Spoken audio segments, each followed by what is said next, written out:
നമ്മൾ എന്തുകൊണ്ടാണ് ഭഗവത്ഗീത മുഖ്യമായിട്ടെടുത്ത് പഠിക്കുന്നത് എന്ന ചോദ്യങ്ങൾക്ക് നാം തന്നെ അതിന് ഉത്തരം കണ്ടെത്തേണ്ടതുണ്ട്. നമുക്കറിയാം, വേദോ അഖിലോ ധർമ്മമൂലം, എല്ലാ ധർമ്മത്തിൻ്റെയും മൂലം വേദമാണ്. സനാതന ധർമ്മത്തിൻ്റെ അടിസ്ഥാന ഗ്രന്ഥങ്ങൾ എന്നതാൽ വേദങ്ങൾ തന്നെയാണ്. ഈ വേദങ്ങളിൽ എന്ത് ധർമ്മമാണോ ഉപദേശിച്ചത് അതേ ധർമ്മം തന്നെയാണ് ഭഗവത്ഗീതയിലും ഉപദേശിക്കുന്നത്.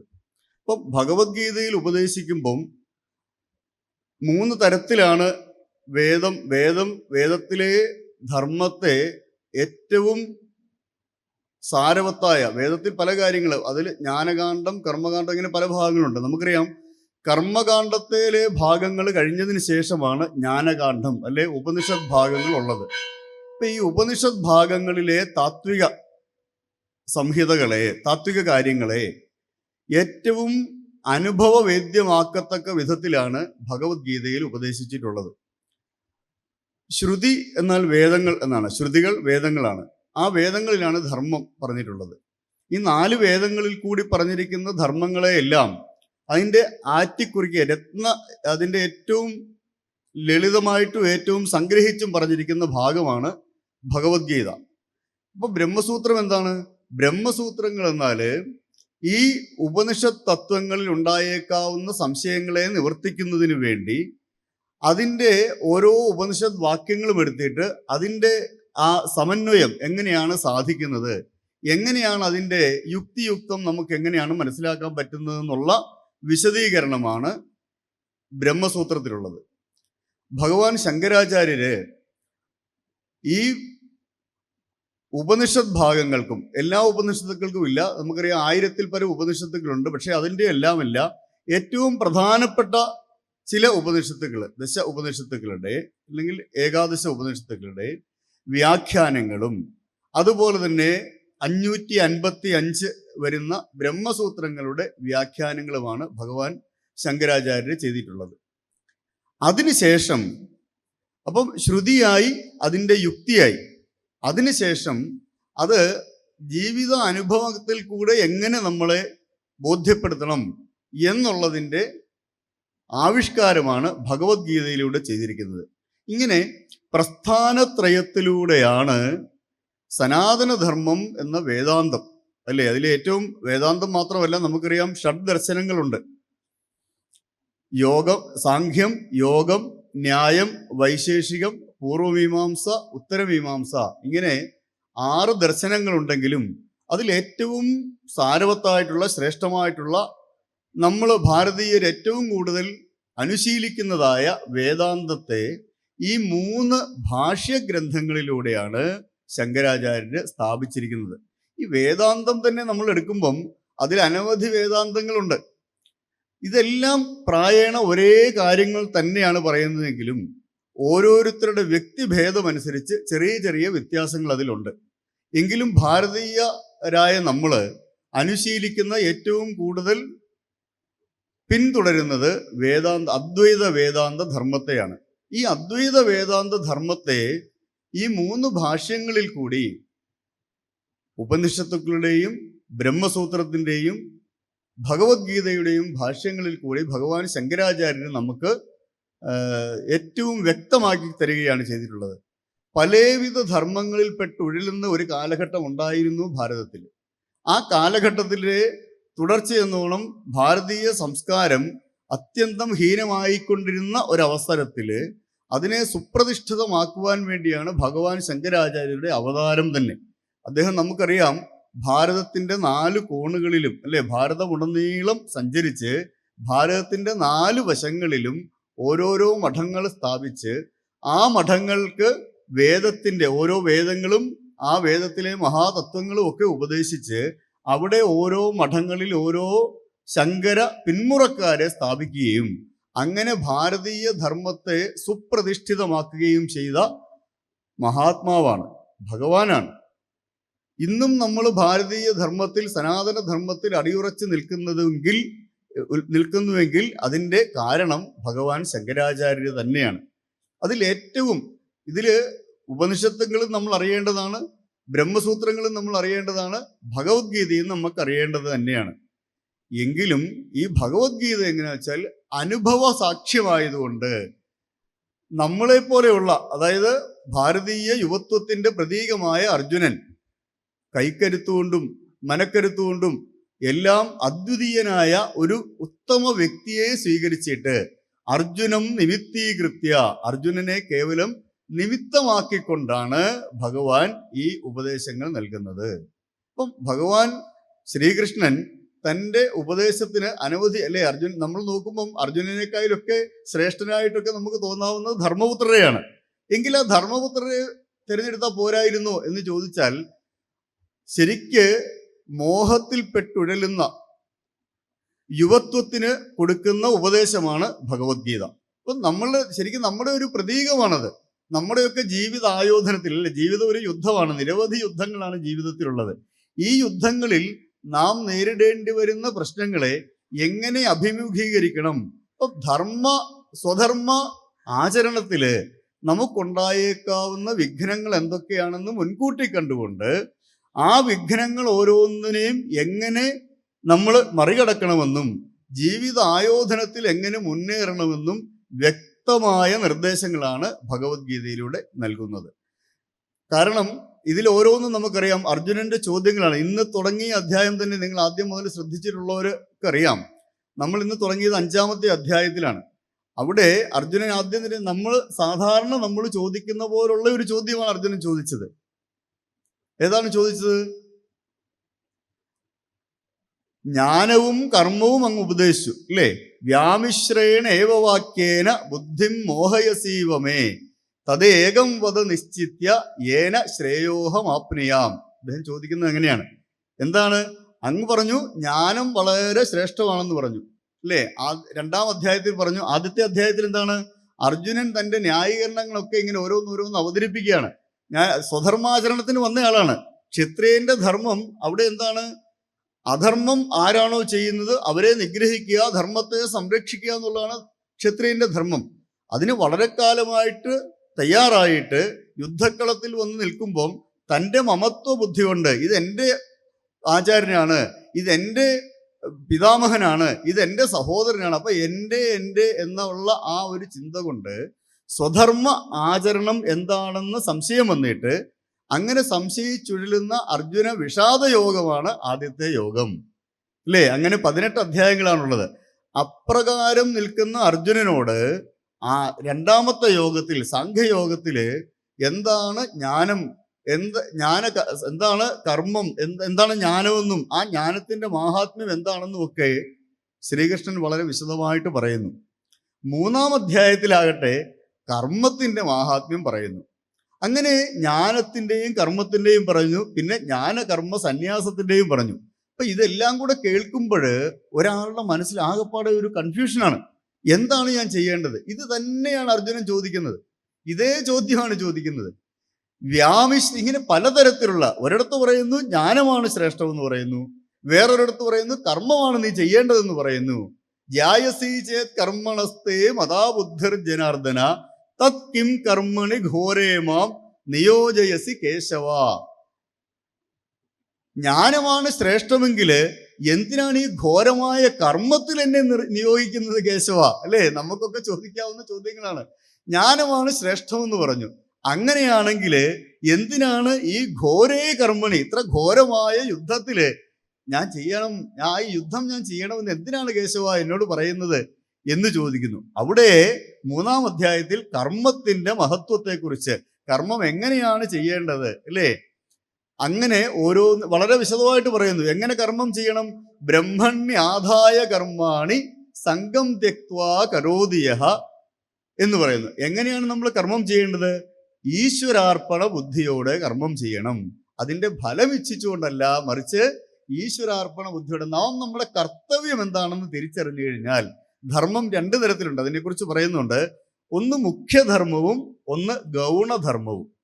2 ധർമ്മമാണ്. ഇപ്പൊ 2 പാലിക്കേണ്ടതില്ലേ? 2 പാലിക്കേണ്ടതാണ്. പക്ഷേ മുഖ്യധർമ്മത്തിന് വിപരീതമായിട്ടാണ് ഗൗണധർമ്മം വരുന്നതെങ്കിൽ ആ ഗൗണധർമ്മത്തെ ഉപേക്ഷിച്ച് മുഖ്യധർമ്മത്തെ നാം പരിഗ്രഹിക്കണം. എന്തുകൊണ്ടാണ് രാമായണത്തിൽ സീതാദേവിയെ ശ്രീരാമൻ ത്യജിച്ചത് എന്ന് ചോദിക്കുമ്പോൾ ഈ ഒരു ഇതാണ് അവിടെ വ്യക്തമാക്കേണ്ടത്. രണ്ടും ധർമ്മമാണ് അല്ലേ? ഭാര്യയെ സംരക്ഷിക്കുക എന്നുള്ള ധർമ്മമല്ലേ? ധർമ്മം തന്നെയാണ്. അപ്പൊ പ്രജാപരിപാലനവും അതും ധർമ്മമാണ്. അപ്പൊ സംശയം വരുന്നു, ഏതാണ് മുഖ്യധർമ്മം, ഏതാണ് ഗൗണധർമ്മം എന്ന് സംശയം വരുന്നു. ഒരു ഗ്ലാസ് വെള്ളം എനിക്കുണ്ടാകും. അപ്പൊ ഏതാണ് മുഖ്യധർമ്മം, ഏതാണ് ഗൗണധർമ്മം എന്ന് സംശയം വരുന്നു. ഈ സംശയം വരുമ്പോൾ പ്രജകളുടെ രാജാവ് എന്നുള്ള നിലയ്ക്ക് അധികാരമേറ്റു കഴിഞ്ഞാൽ ആ രാജ്യത്തുള്ള പ്രജകളുടെ എല്ലാ ധർമ്മവും സംരക്ഷിക്കേണ്ടതും അവരുടെ സകല കാര്യങ്ങളും നോക്കേണ്ടതുമായ രാജാവ് സ്വന്തം ഭാര്യയെ നോക്കുക എന്നുള്ളതിനേക്കാൾ ഉപരി അത് ഗൗണധർമ്മമാണ്. ധർമ്മമാണ്, സംശയമില്ല, ധർമ്മം തന്നെയാണ്. പക്ഷെ ഗൗണധർമ്മമാണ്. ഉദാഹരണം ഞാൻ പറഞ്ഞാല്, ഞങ്ങളൊക്കെ ഇപ്പം ഈ കലോത്സവം നടക്കുകയാണ്. നിങ്ങൾക്കറിയാം, കേരളത്തിൽ അങ്ങോളം ഇങ്ങോളം സബ് ജില്ല, ജില്ല, സ്റ്റേറ്റ് ഇങ്ങനെ കലോത്സവങ്ങൾ നടക്കുകയാണ്. ഞങ്ങളൊക്കെ എല്ലാ ദിവസവും മാർക്കിടാൻ പോകുന്നവരാണ്, മിക്കവാറും പോകുന്നത്. ഇപ്പം ഞാൻ നെയ്യാറ്റിൻകരയിൽ നിന്നാണ് കഴിഞ്ഞ ദിവസം തിരുവനന്തപുരം ജില്ലാ കലോത്സവം നടക്കുകയാണ്. അപ്പോൾ അവിടെ നിന്നാണ് വരുന്നത്. ഈ കലോത്സവം നടക്കുന്ന സമയത്ത് നമ്മൾ മാർക്കിടാനായിട്ട് അവിടെ ഇരിക്കുന്നു. അപ്പം നമ്മൾ ആരാണ്? ജഡ്ജായിട്ട് അവിടെ ഇരിക്കുകയാണ്. ഇങ്ങനെ ജഡ്ജായിട്ടിരിക്കുമ്പോഴാണ് എൻ്റെ സുഹൃത്തിൻ്റെ മകൻ സ്റ്റേജിലേക്ക് കയറി വരുന്നത്. ആ സുഹൃത്തുമായിട്ട് എനിക്ക് വളരെ ബന്ധമുണ്ട്. അദ്ദേഹത്തിൻ്റെ മകനോട് എനിക്ക് വളരെ വാത്സല്യമുണ്ട്. ഇവൻ അവിടെ വരുമെന്നൊന്നും ഞാൻ അറിഞ്ഞില്ല. കയറി സ്റ്റേജിലേക്ക് വന്നു, നല്ല പെർഫോമൻസ്, കുഴപ്പമൊന്നുമില്ല. മാർക്ക് കൂട്ടി നോക്കുമ്പം അവൻ്റെ മാർക്ക് രണ്ടാമതോ മൂന്നാമതോ ആണ് കിടക്കുന്നത്. ബാക്കിയുള്ളവരെ എനിക്ക് അറിയൊന്നുമില്ല. പക്ഷെ അവർ നന്നായിട്ട്, ഇവനേക്കായി നന്നായിട്ട് പെർഫോം ചെയ്തു. അവരെ എനിക്കറിയില്ല. എനിക്കറിയാവുന്ന ആരെയാണ്? ഒരാളെ അറിയാവുള്ളൂ. ആ ആള് മൂന്നാമതാണ് നിൽക്കുന്നത്. ഞാൻ ആ ആളിന് ഒന്നാമത്തെ, കുട്ടിയോട് വാത്സല്യം വേണ്ടേ, സ്നേഹം വേണ്ടേ, സുഹൃത്തിനോട് സ്നേഹം വേണ്ടേ, ഒക്കെ വേണം. പക്ഷെ എൻ്റെ മുഖ്യധർമ്മം ഏതാണ്? ഞാൻ ജഡ്ജായിട്ടിരിക്കുകയാണ്. എവിടെയാണോ ഞാൻ അവിടെ പക്ഷപാതിത്വം കാണിച്ച് എൻ്റെ സുഹൃത്തിന് ഒന്നാം സ്ഥാനം കൊടുത്താൽ അവിടെ ഞാൻ മുഖ്യധർമ്മത്തെ പരിത്യജിച്ചിട്ട് ഗൗണധർമ്മത്തെ സ്വീകരിക്കുന്നു. അവിടെ ഞാൻ ജഡ്ജ് എന്നുള്ള തരത്തിൽ പരാജയപ്പെട്ടു. ഇതുണ്ടാവാൻ പാടില്ല. അപ്പൊ ഏതാണ് മുഖ്യധർമ്മം, ഏതാണ് ഗൗണധർമ്മം എന്ന് തിരിച്ചറിയണം. അർജുനന് തൻ്റെ സഹോദരങ്ങളോടോ ഭീഷ്മപിതാമഹനോടോ ആചാര്യനോടോ ഒക്കെ തോന്നിയ ആ ആദരവ്, അവരെ പറഞ്ഞ് നിരത്തിയ ന്യായങ്ങൾ, നിങ്ങൾക്കറിയാം, 1-ാം അധ്യായം നിറയെ ന്യായങ്ങളാണ്. ഈ ന്യായങ്ങളൊക്കെ യാഥാർത്ഥ്യമാണ്, ധർമ്മമാണ്, ഒക്കെയാണ്. പക്ഷെ അത് ഗൗണധർമ്മമാണ്.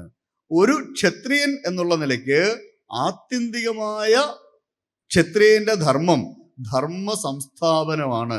തൻ്റെ രാജ്യത്ത് അധർമ്മത്തിന് കൂട്ടുനിൽക്കുന്നവരാണ് തൻ്റെ ബന്ധുക്കളെങ്കിൽ ആ ബന്ധുക്കളെ നിഷ്കരുണം ഇല്ലാതാക്കി ധർമ്മത്തെ സംരക്ഷിക്കുക എന്നുള്ളതാണ് ക്ഷത്രിയന്റെ ധർമ്മം. അതുകൊണ്ട് അദ്ദേഹം എന്ത് ചെയ്യണം? മുഖ്യധർമ്മത്തെ സംരക്ഷിക്കണം. ഇതിനെക്കുറിച്ചൊക്കെ വളരെ വിശദമായിട്ട് പറയുന്നുണ്ട്. അത് കഴിഞ്ഞ് ജ്ഞാനകർമ്മ സന്യാസത്തിലേക്ക് വന്നു. 5-ാമത്തെ അധ്യായം ഇന്ന് തുടങ്ങിയിടത്ത് പറയുന്നു. എന്ത് പറയുന്നു? 3-ാമത്തേത് ജായസി ചേത് കർമ്മണസ്തേ മതാബുദ്ധിർ ജനാർദ്ദന തത് കിം കർമ്മണി ഘോരേമാം നിയോജയസി കേശവ എന്ന് ചോദിക്കുന്നു. അപ്പൊ പറയുന്നു, രണ്ട് ധർമ്മവും ശരിയാണ് അല്ലേ, രണ്ടും നല്ലതാണ്. പക്ഷേ നിനക്ക് യോജിച്ചത് ഏതാണ്? കർമ്മമാണ് യോജിച്ചത് എന്ന് പറയുന്നു. 4-ാം അധ്യായത്തില് ജ്ഞാനകർമ്മ സന്യാസ യോഗത്തെ കുറിച്ച് പറഞ്ഞു. അപ്പൊ കർമ്മം ആത്യന്തികമായി ഒരാൾക്ക്, നമ്മുടെയൊക്കെ ജീവിത ലക്ഷ്യം എന്താണ്? മോക്ഷമാണ് ജീവിത ലക്ഷ്യം, സംശയമില്ല. മോക്ഷം എങ്ങനെ കിട്ടും? ജ്ഞാനേ നൈകേന അമൃതത്വമാനശുഹു. ജ്ഞാനം കൊണ്ട് മാത്രമേ അമൃതത്വം കിട്ടുകയുള്ളൂ, മോക്ഷം കിട്ടുകയുള്ളൂ. കർമ്മം കൊണ്ട് കിട്ടുകയില്ല. അത് പലയിടത്തും വീണ്ടും വീണ്ടും പറയുന്നുണ്ട്. അങ്ങനെ ജ്ഞാനം കൊണ്ടേ മോക്ഷം കിട്ടുകയുള്ളൂ എങ്കിൽ കർമ്മം ചെയ്യണോ? വേണം. കർമ്മം എന്തിനു വേണ്ടിയാണ്? ചിത്തസ്യ ശുദ്ധയേ കർമ്മ നതു വസ്തൂപലബ്ധയേ. ചിത്തശുദ്ധിക്ക് വേണ്ടിയാണ് കർമ്മം. നമ്മള് യാവത് ജീവേത്, എത്ര കാലം നാം ജീവിക്കുന്നുണ്ടോ അത്രയും കാലം നമ്മൾ കർമ്മം ചെയ്തുകൊണ്ട് തന്നെ ജീവിക്കണം അല്ലേ? ഈശാവാസ്യോപനിഷത്തിലെ 2-ാമത്തെ മന്ത്രം ഏതാണ്? ജിജീവിഷേ ഛതം സമാഹ. നമ്മള് ജീവിതം 100 വർഷങ്ങൾ ജീവിക്കാൻ ആഗ്രഹിക്കുന്നെങ്കിൽ കർമ്മം ചെയ്തുകൊണ്ട് തന്നെ ജീവിക്കണം. ഒരു സംശയവുമില്ല. എത്ര കാലം ഒരിക്കലും നമ്മൾ കർമ്മം ചെയ്യാതെയല്ല ജീവിക്കേണ്ട, കർമ്മം ചെയ്തുകൊണ്ട് തന്നെ ജീവിക്കണം. പക്ഷേ ആ കർമ്മത്തിലൂടെ അല്ല നമുക്ക് മോക്ഷം ലഭിക്കേണ്ടത്, അത് ജ്ഞാനത്തിലൂടെയാണ്. അതുകൊണ്ട് പറയുന്നു അത് അർജുനൻ 5-ാം അധ്യായത്തിൽ ചോദിക്കുകയാണ്, സന്യാസം കർമ്മണാം കൃഷ്ണ പുനർയോഗം ച ശംസസി യശ്രേയ ഏതയോരേകം തത് മേ ബ്രൂഹി സുനിശ്ചിതം. സന്യാസത്തെക്കുറിച്ച് പറഞ്ഞു, അതിൻ്റെ ശ്രേഷ്ഠതയെക്കുറിച്ച് പറഞ്ഞു. യോഗത്തെക്കുറിച്ച്, കർമ്മയോഗത്തെക്കുറിച്ച് പറഞ്ഞു, അതിൻ്റെ ശ്രേഷ്ഠതയെക്കുറിച്ച് പറഞ്ഞു. തയോരേതത്, അതിലേതാണ് ഏറ്റവും ശ്രേഷ്ഠം? തയോഹോ കർമ്മസന്യാസയോഹോ കതരത് ശ്രേഷ്ഠ. ഈ സന്യാസ കർമ്മങ്ങളിൽ ഏതാണ് ശ്രേഷ്ഠം? തത് മേ ബ്രൂഹി, അതെന്നോട് പറയൂ കൃഷ്ണ. സുനിശ്ചിതം, ഒന്ന് നിശ്ചയിച്ചുറപ്പിച്ചിട്ട് എന്നോടൊന്ന് പറയൂ, ഞാൻ അത് ചെയ്യാമല്ലോ എന്ന് പറയുന്നു. അങ്ങനെ ഓരോ സ്ഥലങ്ങളിലും എങ്ങനെയാണ് കർമ്മം ചെയ്യേണ്ടത്, എങ്ങനെയാണ് കർമ്മത്തെ ത്യജിക്കേണ്ടത്. ഒരിടത്ത് പറയുന്നു, പശ്യൻ ശൃണ്വൻ സ്പൃശൻ ജിഘ്രൻ, നീ ഇതൊക്കെ ചെയ്തോളൂ, നീ ചെയ്യുന്നത് ഓരോ കർമ്മവും ചെയ്തോളൂ. പക്ഷെ എങ്ങനെ ചെയ്യണം? ബ്രഹ്മണ്യാധായ കർമാണി, ഈശ്വരാർപ്പണ ബുദ്ധിയോടെ കർമ്മം ചെയ്താൽ ആ കർമ്മത്തിന്റെ ഫലം നീ അനുഭവിക്കേണ്ടി വരികയില്ല. അതിനനുസരിച്ച് നിനക്ക് ദോഷങ്ങൾ ഉണ്ടാവില്ല. നീ അപ്പം നിന്റെ കർമ്മങ്ങൾ നിർവഹിക്കുക തന്നെ വേണം.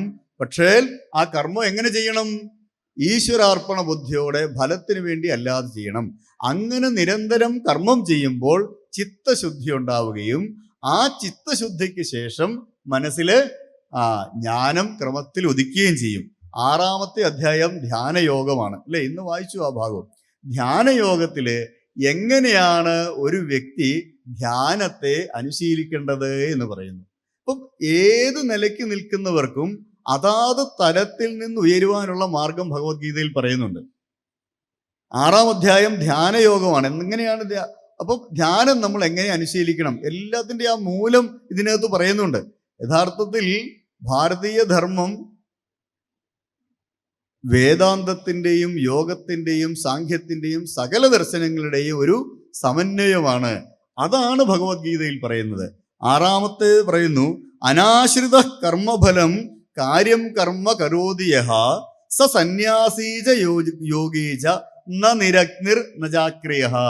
അപ്പം നമ്മള് കർമ്മം ഉപേക്ഷിച്ചിട്ട് മാത്രം കാര്യമില്ല, പിന്നെന്ത് വേണം? കർമ്മം ചെയ്യുക തന്നെ വേണം. ഫലം ഇച്ഛിക്കാതെ കർമ്മം ചെയ്യണം.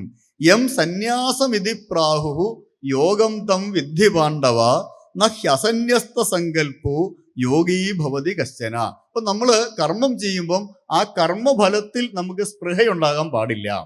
നമ്മൾ ചെയ്യുന്ന കർമ്മങ്ങള് അതിൻ്റെ ഫലത്തിന് വേണ്ടിയല്ല ചെയ്യുന്നത്. പിന്നെയോ ആ കർമ്മം കർത്തവ്യ ബുദ്ധിയോടെ നിർവഹിക്കണം. അമ്മയെ ഞാൻ നോക്കിക്കഴിഞ്ഞാൽ എനിക്ക് നാട്ടുകാരെന്നെ കുറിച്ച് നല്ലത് പറയും, അല്ലെങ്കിൽ മറ്റുള്ളവർ എന്ത് വിചാരിക്കും എന്ന് വിചാരിച്ചിട്ടല്ല ഞാൻ അമ്മയെ നോക്കേണ്ടത്. പിന്നെയോ ഞാൻ അമ്മയെ നോക്കേണ്ടത് എൻ്റെ കർത്തവ്യമാണ്. ഞാൻ എൻ്റെ കർത്തവ്യ കർമ്മമാണ് നിർവഹിക്കേണ്ടത് എന്ന് പറയുന്നു. അനാശ്രിത കർമ്മഫലം, ആ കർമ്മത്തിന്റെ ഫലത്തെ ചിന്തിച്ചിട്ടല്ല, മറിച്ച് കർമ്മണൈവ ഹി സംസിദ്ധിം അത് പറയുന്നു. നമ്മൾ ഉദാഹരണം പറയുന്ന ഒരിടത്ത് പറയുന്നുണ്ട്, ജനകൻ ആരാണ് നമുക്കറിയാം, വിദേഹ രാജ്യത്തെ രാജാവായിരുന്നു ജനകൻ. ജനകനെ ഒരു ഉദാഹരണമായിട്ട് പറയുന്നു. ജനകൻ തൻ്റെ കർമ്മങ്ങളെല്ലാം നിർവഹിക്കുന്നുണ്ട്, പക്ഷേ ആ കർമ്മത്തോട് അദ്ദേഹത്തിന് സ്പൃഹയില്ല. അങ്ങനെ പറയുന്നു, എന്താ? അനാശ്രിത കർമ്മഫലം കാര്യം കർമ്മ കരോതിയഹ. ആരാണോ കർമ്മഫലത്തിനോട് സ്പൃഹയില്ലാതെ ചെയ്യുന്നത്, ആസ്ഥിത ജനകാദയഃ, ജനകാദികൾ അങ്ങനെയാണ് കർമ്മം ചെയ്തത്. അതുകൊണ്ട് അപ്രകാരം കർമ്മം ചെയ്യുമ്പോൾ മാത്രമേ ഒരാൾക്ക് മോക്ഷം ലഭിക്കുന്നതുള്ളൂ. അതുപോലെ തന്നെ 6-ാം അധ്യായത്തിൽ പറയുന്ന മറ്റൊരു പ്രധാനപ്പെട്ട ശ്ലോകമാണ്, ഉദ്ധരേത് ആത്മനാ ആത്മാനം ന ആത്മാനം അവസാദയേ. നമ്മളെ തന്നെ അല്ലേ, നമ്മൾ സ്വയം ചിന്തിക്കണം. നാം ഏത് തലത്തിലാണ് നിൽക്കുന്നതെന്ന് ചിന്തിച്ചതിന് ശേഷം ആ നിലയിൽ നിന്ന് മുകളിലേക്ക് ഉയരുവാനുള്ള ശ്രമം നടത്തണം. അപ്പൊ അങ്ങനെ അതിനെന്ത് വേണം? അതിനാണ് പറയുന്നത്, സമം കായശിരോഗ്രീവം ധാരയന്നചലം സ്ഥിരഃ സംപ്രേക്ഷ്യ നാസികാഗ്രം സ്വം ദിശശ്ചാനവലോകയൻ. നമ്മള് എല്ലാ ദിവസവും കുറേശ്ശെ നമ്മുടെ ആധ്യാത്മിക രീതിയിലുള്ള ഉയർച്ചയ്ക്ക് വേണ്ടി യോഗം പരിശീലിക്കണം. അത് പറയുന്നത് മറ്റൊന്നുമല്ല, നമ്മൾ എന്ത് വേണം? സമം കായ ശിരോഗ്രീവം. നമ്മൾ ശരീരം നടു നിവർത്തി നേരെ ഇരിക്കുക. അത് കിഴക്കോട്ടോ വടക്കോട്ടോ തിരിഞ്ഞ് നമ്മൾ ഇരിക്കുക. ഇരുന്നതിന് ശേഷം എന്ത് വേണം? നമ്മുടെ മനസ്സിൽ ആ ഈശ്വരനെ തന്നെ ധ്യാനിച്ച് നമുക്ക് ഇരിക്കാം. അതിനെക്കുറിച്ച് വ്യക്തമായിട്ട് പറയുന്നുണ്ട്. നാത്യുച്ഛ്രിതം നാതി നീചം ശൈലാജിനകുശോത്തരം. അധികം ഉയരത്തിലല്ലാതെയും അധികം താഴെയല്ലാതെയും. പക്ഷെ നമുക്ക് പ്രായം ചെന്നവർക്ക് എങ്ങനെയാണോ നമുക്ക് ഇരിക്കാൻ സാധിക്കുന്നത് അതുപോലെ ഇരുന്നാൽ മതി. പക്ഷേ ആ ഇരിക്കുന്നത് എങ്ങനെയാവണം? മനസ്സ് നടു നിവർത്തി ഇരിക്കുക. ഇരുന്നതിന് ശേഷം ഭഗവാനെ മനസ്സിൽ സ്മരിച്ച്, അല്ലെ, ഏത് ഭഗവാനെ? ഇഷ്ടദേവതയെ മനസ്സിൽ ധരിക്കാം. അതിപ്പം ആരാണെന്ന് ഉള്ളതല്ല, ഏത് ദേവനെയായാലും, അല്ലെ, യഥാ മാം പ്രപദ്യന്തേ താം തഥൈവ ഭജാമ്യഹം. നമ്മൾ ഏത് ദേവനെയാണോ നമ്മുടെ മനസ്സിൽ നമ്മുടെ രക്ഷകനായിട്ട് നമ്മൾ കാണുന്നത്, ആ ദേവനെ നാം മനസ്സിൽ ധ്യാനിച്ച് നമ്മൾ ശ്രദ്ധയോടെ ഇരിക്കുക. അങ്ങനെ യുഞ്ജന്നേവം സദാത്മാനം യോഗി നിയതമാനസഃ ശാന്തിം നിർവാണ പരമാം മത്സംസ്ഥാം അധിഗച്ഛതി. അങ്ങനെ ഇരിക്കുന്ന യോഗി. അപ്പം യോഗി എന്ന് പറഞ്ഞാൽ ദിവസവും യോഗാഭ്യാസങ്ങൾ നിർവഹിക്കുക എന്നുള്ളത് മാത്രമല്ല, മനസ്സാ കർമ്മഫലങ്ങളെ ത്യജിച്ചുകൊണ്ട് നമ്മുടെ കർമ്മങ്ങളെല്ലാം കൃത്യമായി നിർവഹിച്ചുകൊണ്ട് നമ്മൾ ജീവിതത്തിൽ ഒരു നിഷ്ഠ പുലർത്തുക എന്നുള്ളതാണ്. അപ്പം ഈ നിഷ്ഠയാണ് നമ്മളെ, അല്ലേ, ഏകനിഷ്ഠ. ഒരു നിഷ്ഠ നമ്മൾ ശീലിച്ചു കഴിഞ്ഞാൽ, ഇതിപ്പം മണ്ഡലകാലമാണ്. ഈ മണ്ഡലകാലം വ്രതങ്ങളുടെ കാലമാണ്. യഥാർത്ഥത്തിൽ വ്രതം എന്ന് പറഞ്ഞു കഴിഞ്ഞാൽ നമ്മളോർക്കും മാലയിട്ട ആ ഒരു കാലഘട്ടത്തിൽ മാലയിട്ടവർ മാത്രം ചെയ്യുന്ന ചില കർമ്മങ്ങൾ. അവർ കുറച്ച് ദിവസം മീൻ കൂട്ടാതിരിക്കുക, മദ്യപിക്കാതിരിക്കുക, പുകവലിക്കാതിരിക്കുക, ഇതല്ല വ്രതം. പിന്നെയോ നാം ചെയ്യുന്ന യോഗ സാധനകളാണ് വ്രതം. ജീവിതം മുഴുവൻ നമുക്ക് വ്രതം പാലിക്കേണ്ടതുണ്ട്. ഈ വ്രതം നമ്മൾ തുടങ്ങാനുള്ള അവസരമാണ് ശരിക്കും മണ്ഡലകാലം. മണ്ഡലകാലത്ത് നാം യഥാർത്ഥത്തിൽ പല വ്രതങ്ങൾ തുടങ്ങി വെക്കണം. ഇങ്ങനെ തുടങ്ങി വെച്ച് കഴിഞ്ഞാൽ ആ വ്രതങ്ങളെ ജീവിതത്തിൽ മുഴുവൻ നമുക്ക് അനുശീലിക്കാൻ സാധിക്കും. മണ്ഡലകാലം അതിനുള്ള സുവർണ അവസരമാണ്. ഇത് മണ്ഡലകാലമാണ്. ഈ കാലഘട്ടത്തിൽ നമുക്ക് എന്ത് ചെയ്യാം? ഓരോ വ്രതങ്ങൾ എന്തൊക്കെയാണ്? നമ്മുടെ വ്രതങ്ങൾ എന്ന് പറഞ്ഞാൽ നമ്മുടെ ആത്മീയപാതയിൽ ഉത്തരോത്തരം നയിക്കുന്ന, മുകളിലേക്ക് നയിക്കുന്ന കാര്യങ്ങളാണ് നാം വ്രതങ്ങളായിട്ട് തിരഞ്ഞെടുക്കേണ്ടത്. അല്ലാതെ ആരെങ്കിലും പറഞ്ഞ് കുറെ കാര്യങ്ങൾ ചെയ്യുക അല്ല വേണ്ടത്. മറിച്ച് നാം ഉദാഹരണം പറഞ്ഞാൽ, നമ്മൾ 8 മണിക്ക് എഴുന്നേൽക്കുന്ന ആളാന്ന് വിചാരിക്കാം. നമുക്കിപ്പോൾ നമ്മുടെ ചെറുപ്പക്കാരും നമ്മുടെ മക്കളും ഒക്കെ പലരും 8 മണിക്കാണ് രാവിലെ, രാത്രി മുഴുവൻ ഇരുന്ന് ഫോണെ തോണ്ടിയതിന് ശേഷം രാവിലെ എഴുന്നേൽക്കുന്നത് 8 മണിക്കാണ്. അവനെ സംബന്ധിച്ചിടത്തോളം വ്രതം എന്നാൽ 6 മണിക്ക് എണീക്കുക എന്നുള്ള വ്രതമാണ്. അതുപോലെ പഠിക്കുന്ന കുട്ടികൾ രാവിലെ എണീറ്റ് എല്ലാ ദിവസവും വായിക്കുന്നില്ല, പഠിക്കുന്നില്ല എങ്കിൽ അവൻ രാവിലെ എഴുന്നേറ്റ് പഠിക്കുക എന്നുള്ളത് വ്രതമാക്കണം. ഈ വ്രതങ്ങൾ, ഇത്തരം വ്രതങ്ങൾ ജീവിതത്തിൽ മുന്നോട്ട് നമ്മുടെ ഉയർച്ചയിലേക്ക് നമ്മെ നയിക്കുന്ന കാര്യങ്ങൾ സ്വീകരിക്കലാണ് വ്രതം. അല്ലാതെ നമ്മൾ മാലയിട്ടതിന് ശേഷം കുറേ ദിവസം എന്തെങ്കിലും ഭക്ഷണങ്ങൾ ഉപേക്ഷിക്കുകയോ, അതുമാത്രമല്ല ഭക്ഷണങ്ങൾ ഉപേക്ഷിക്കുന്നതും വ്രതമാണ്. എപ്പോൾ ആ ഭക്ഷണമില്ലാതെ നമുക്ക് കഴിക്കാൻ പാടില്ല എന്ന് തോന്നിയാൽ അതിനെ ഉപേക്ഷിക്കൽ വ്രതമാണ്. ഏതാണോ നമുക്ക് ഉപേക്ഷിക്കാൻ പാടുള്ളൂ. കാരണം നമ്മൾ ഒന്നിനും അടിമയാകാൻ പാടില്ല, അഡിക്റ്റ് ആവാൻ പാടില്ല. ഇവിടെ അർജുനന് അതാണ്. അർജുനനെ ഏറ്റവും ശക്തനായിട്ടാണ് ഭഗവാൻ തിരഞ്ഞെടുക്കുന്നത്. ഏറ്റവും ശക്തനായതുകൊണ്ടാണ് അർജുനനെ തന്നെ തിരഞ്ഞെടുത്തത്. അപ്പൊ തന്നെ തന്നെ ഉദ്ധരേത് ആത്മനാത്മാനം, തൻ്റെ ആത്മാവിനെ, തൻ്റെ ഇന്ദ്രിയങ്ങളെ തനിക്ക് നിയന്ത്രിക്കാൻ പറ്റുന്ന വിധത്തിൽ ചെയ്യുന്ന പ്രവർത്തനങ്ങളാണ് വ്രതം എന്നുദ്ദേശിക്കുന്നത്. അപ്പം നാം എന്തൊക്കെ വ്രതങ്ങൾ തിരഞ്ഞെടുക്കാം? നമ്മുടെ കുട്ടി വീട്ടിൽ മാലയിടുകയാണ്, മലയ്ക്ക് പോകാൻ മാലയിടുകയാണെങ്കിൽ അവനോട് പറയേണ്ടത് അവൻ്റെ ജീവിതത്തിലെ ഉയർച്ചയ്ക്ക് ഉതകുന്ന ചില കാര്യങ്ങൾ അവൻ ആദ്യം തന്നെ സെലക്ട് ചെയ്ത് വെക്കണം. എന്നിട്ട് അതിനെ ജീവിതത്തിൽ ആ മണ്ഡലകാലത്ത് മാലയിടുന്ന അത്രയും കാലം അവൻ അത് അനുശീലിക്കുകയാണെങ്കിൽ അതാണ് വ്രതം. അല്ലാതെ കേവലം ഒരു കാര്യത്തെ, ചില ആഹാര സാധനങ്ങൾ ഉപേക്ഷിക്കുക, അത് മാത്രമല്ല. പ്രത്യേകം കുട്ടികളോട് ഇത് പറഞ്ഞ് നാം മനസ്സിലാക്കണം. എന്തൊക്കെ വ്രതങ്ങൾ അവന് പാലിക്കാൻ പറ്റും? അവൻ ഏതിനൊക്കെ അഡിക്റ്റാണ്. അവൻ ഉറക്കത്തിന് അഡിക്റ്റ് ആണെങ്കിൽ ആ ഉറക്കത്തിനെ, അല്ലേ, അതുകൊണ്ടാണ് ഗുഡാകേശൻ. ഒരിടത്ത് അർജുനനെ ശ്രീകൃഷ്ണൻ വിളിക്കുന്നത് അങ്ങനെയാണ്, ഗുഡാകേശ പരന്തവ. അല്ലയോ ഗുഡാകേശൻ. എന്താ ഗുഡാകേശൻ? ഗുഡാക എന്ന് പറഞ്ഞാൽ തലച്ചോറിനകത്തെ ഉറക്കത്തെ നിയന്ത്രിക്കുന്ന ഒരു ഭാഗമാണ്. അതിൻ്റെ ഈശൻ എന്നാണ് ഒരിടത്ത് അർജുനനെ വിളിക്കുന്നത് തന്നെ. അപ്പം തിരിച്ച് ശ്രീകൃഷ്ണനെ പറയുന്ന ഒരു ഭാഗമുണ്ട്, ഹൃഷീകേശൻ. എന്താണ് ഹൃഷീകങ്ങള്? ഇന്ദ്രിയങ്ങളാണ്. അപ്പം നാം ഈ വാക്കുകൾ, ഭഗവത്ഗീതയിലെ ഓരോ വാക്കുകൾക്ക് പോലും അത്രമാത്രം അർത്ഥമുണ്ട്. ഓരോ സന്ദർഭത്തിലും ശ്രീകൃഷ്ണൻ അർജുനനെ വിളിക്കുന്ന വാക്കുകൾ, പേരുകൾക്ക് പോലും അത്രമാത്രം അർത്ഥമുണ്ട്. അപ്പം കുട്ടികളോട് നാം പറഞ്ഞു മനസ്സിലാക്കേണ്ട ഒരു കാര്യം, അവരുടെ ജീവിതത്തിൽ ഉയർച്ചയ്ക്കുണ്ടാകുന്ന കാര്യങ്ങളാണ് വ്രതങ്ങളായിട്ട് തിരഞ്ഞെടുക്കേണ്ടതെന്നും ആ വ്രതങ്ങൾ മണ്ഡലകാലം എത്ര കാലം മാല കഴുത്തിൽ കിടക്കുന്നോ അത്രയും കാലം നിഷ്ഠയോടെ അത് പരിശീലിക്കുകയും അത്രയും കാലം അത് പരിശീലിച്ചു കഴിഞ്ഞാൽ തുടർന്നും അത് ചെയ്യാൻ സാധിക്കും. അപ്പം അതിൽ നിന്നൊരിക്കലും വ്യതിചലിക്കാതെ ഭക്ഷണകാര്യങ്ങളിൽ മാത്രമല്ല, അതാണ് ഞാൻ പ്രത്യേകം പറയുന്നത്, ഏത് കാര്യമാണോ അവന് ചെയ്യുവാൻ ബുദ്ധിമുട്ടുള്ളത് ആ കാര്യം നിശ്ചയമായും ചെയ്യിക്കുകയും അതിനുശേഷം ജീവിതത്തിലുടനീളം അത് തുടർന്നു പോവുകയും ചെയ്താൽ അതാണ് വ്രതം. ആ കൂടെ നമുക്ക് പറയാം, എന്തു പറയാം?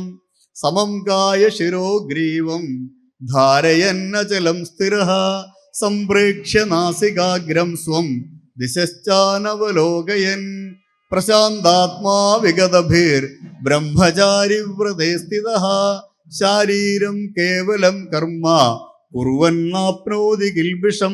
ഇതൊക്കെ അവിടെ പറഞ്ഞു കൊടുക്കാം. എന്താണ്? ഈ സമയത്ത് അവൻ ചെയ്യുന്ന ഓരോ പ്രവൃത്തികളും വ്രതമാണെന്നും ആ വ്രതത്തിലൂടെ അവന് സകല ദുഃഖങ്ങളെയും മറികടക്കാൻ സാധിക്കുമെന്നും ജീവിത വിജയത്തിന് അത് അത്യന്തം ഉപകരിക്കുമെന്നും ആ ജീവിത വിജയത്തിന് ഉപകരിക്കുന്ന കാര്യങ്ങളാണ് വ്രതങ്ങളായിട്ട് സ്വീകരിക്കേണ്ടത് എന്നും പറയണം. ഇനി അങ്ങനെ 6-ാം അധ്യായത്തിലേക്ക് അത് കഴിഞ്ഞു കഴിഞ്ഞാൽ 7-ാം അധ്യായത്തിലാണ് വരുന്നത്, അല്ലേ? നാം ഇന്ന് 7-ാം അധ്യായവും വായിച്ചു. ഇവിടെ 3 അധ്യായത്തിൻ്റെ ഒടുവിൽ പരമാത്മാവിൽ മനസ്സിനെ ഏകാഗ്രമായി ശ്രദ്ധയോടുകൂടി ധ്യാനിക്കുന്നവനെ യോഗികളിൽ വെച്ച് അത്യന്തം ശ്രേഷ്ഠനായിട്ട് ആദ്യം പറഞ്ഞു. ആ പരമാത്മാവിൻ്റെ സ്വരൂപം എന്താണെന്ന് പറഞ്ഞു, അതിൻ്റെ ഭജനക്രമം എന്താണെന്ന് പറഞ്ഞു. ഇങ്ങനെ ഓരോന്നോരോന്ന് പ്രതിപാദിച്ചതിന് ശേഷം ജ്ഞാനവിജ്ഞാന യോഗമാകുന്ന 7-ാം അധ്യായത്തിൽ ഭഗവാൻ പറയുന്നു, മയ്യാസക്ത മനാഃപാർത്ഥ യോഗം യുഞ്ജൻ മദാശ്രയ അസംശയം സമഗ്രം മാം യഥാ ജ്ഞാസിസി തച്ഛൃണു. അങ്ങനെ യോഗിയായ ഒരു വ്യക്തി എങ്ങനെ എന്നെ അറിയണം, അതിനെക്കുറിച്ച് ഒരു ധ്യാനയോഗി സർവശക്തി സമ്പൂർണനായ എന്നെ നിസ്സംശയം അറിയുന്ന ആ ക്രമത്തെ ഞാൻ പറയാം. അപ്പം നോക്കൂ, ക്രമത്തിലുള്ള ഒരു വളർച്ചയാണ് ഇവിടെ പറയുന്നത്. അപ്പം ഓരോ യോഗത്തിലും അല്ലേ 18 അധ്യായങ്ങളുണ്ടെങ്കിൽ ആ 18 അധ്യായങ്ങളിലും ക്രമത്തിലുള്ള ഒരു വളർച്ചയാണ് പറയുന്നത്. ആദ്യത്തെ അധ്യായത്തില് എല്ലാം നഷ്ടപ്പെട്ട് കർമ്മം ചെയ്യാനേ സാധ്യമല്ലാത്ത അവസ്ഥയിൽ, അല്ലേ, ഗാണ്ഡീവം ശ്രംസദേഹസ്താത് തുച്ഛൈവ പരിദഹ്യതേ നജശക്നോം അവസ്ഥാതും ഭ്രമദീവച മേമനഃ.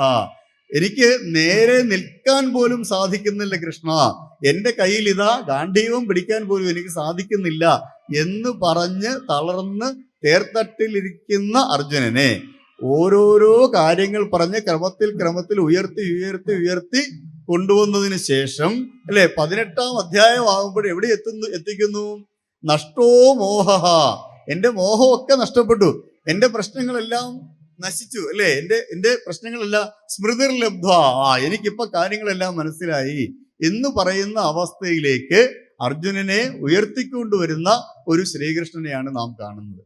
ശരിക്കും നമ്മുടെ ജീവിതത്തിൽ നാം ഒക്കെ നിരന്തരം അഭിമുഖീകരിക്കുന്ന പ്രശ്നങ്ങളെ എങ്ങനെ തരണം ചെയ്യണമെന്ന് ഓരോ സന്ദർഭത്തിലും ഞാൻ കഴിഞ്ഞ ദിവസവും പറഞ്ഞു, നമുക്ക് ജീവിതത്തിൽ എന്ത് പ്രശ്നമാണോ ഉണ്ടാകുന്നത് ആ പ്രശ്നങ്ങൾക്ക് കൃത്യമായ പരിഹാരം ഭഗവത്ഗീതയിലുണ്ട്. അതേപോലെ ആയിരിക്കില്ല, പക്ഷെ നാം സൂക്ഷ്മമായിട്ട് ചിന്തിച്ചു കഴിഞ്ഞാൽ നമ്മുടെ പ്രശ്നങ്ങൾക്കുള്ള പരിഹാരം അതിനകത്തുണ്ടാവും. അപ്പം സമഗ്രമായ ഭഗവത്ഗീതയുടെ പഠനമാണ് നാം നമ്മുടെ ജീവിതത്തിൽ ചെയ്യേണ്ടത്. അങ്ങനെ ചെയ്താൽ എന്ത് സംഭവിക്കും? ജീവിതത്തിൽ നമുക്ക് ഉറപ്പായിട്ടും ഒരു കാര്യം നാം ശ്രദ്ധിക്കേണ്ടത്, യുവാവിനോടാണ്, അർജുനനോടാണ് ഇത് ഉപദേശിക്കുന്നത്, അല്ലേ? ഹേ പാർത്ഥ പൃഥ്വിയുടെ പുത്ര എന്ന് പറയുന്നത് യുവത്വത്തിലൂടെയാണ്. അപ്പൊ ഈ യുവത്വം നമുക്കറിയാം എത്രമാത്രം ഉന്നതിയിലെത്തി. കഴിഞ്ഞ ഇടയ്ക്ക് നമ്മൾ പത്രത്തിൽ വായിച്ചതാണ്, CA വരെ പാസ്സായ ഒരു കുട്ടി ജോലി ഭാരം നിമിത്തം ആത്മഹത്യ ചെയ്തു. കഴിഞ്ഞ ദിവസം നാം വായിച്ചതാണ് പത്രത്തിൽ. എന്തുകൊണ്ടാണ് അത് സംഭവിക്കുന്നത്? അപ്പം വിദ്യാഭ്യാസമില്ലായ്മയല്ല നമ്മുടെ പ്രശ്നം. പിന്നെന്താണ്? നമ്മൾ എങ്ങനെ സമൂഹത്തിനോട് ഇടപെടുന്നു, സമൂഹത്തിലുണ്ടാകുന്ന പ്രശ്നങ്ങളെ നമ്മൾ എങ്ങനെ കൈകാര്യം ചെയ്യുന്നു എന്നുള്ളതാണ് വിഷയം. അപ്പൊ നാം എന്ത് ചെയ്യണം?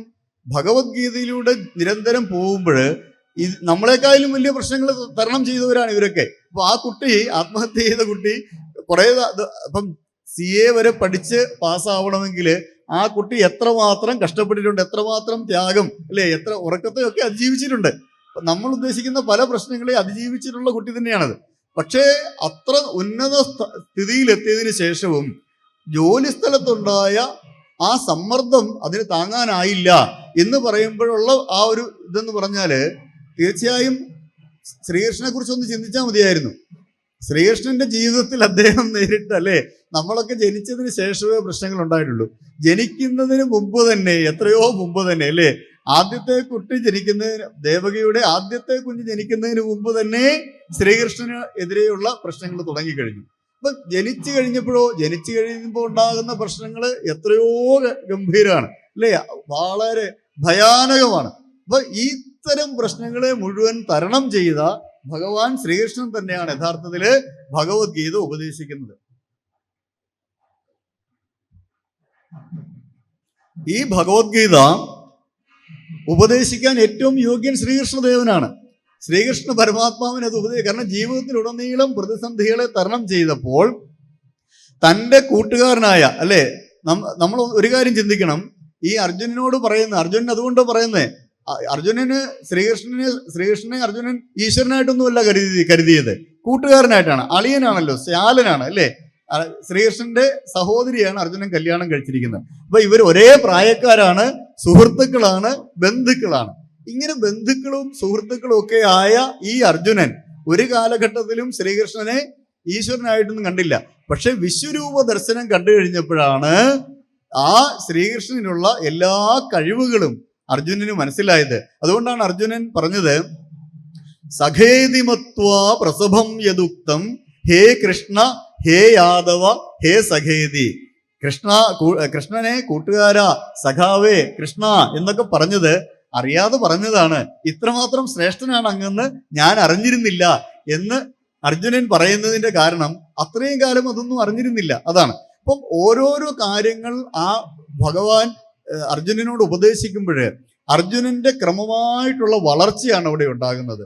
ജീവിതത്തില് ജീവിത വിജയം നേടുവാൻ ഇതിലെ ഓരോ ശ്ലോകങ്ങളും അതിൻ്റെ അർത്ഥങ്ങൾ നാം വിശേഷമായിട്ട് മനസ്സിലാക്കണം. അതുകൊണ്ടാണ് ഇവിടെ എന്തിനാണ് ഈ ശാങ്കര ഭാഷ്യം, സംസ്കൃതമല്ലേ, അതെന്തിനാണ് ഇങ്ങനെ വായിക്കുന്നത് എന്ന് ചോദിച്ചാൽ അതിനുള്ള ഉത്തരം ഇതാണ്.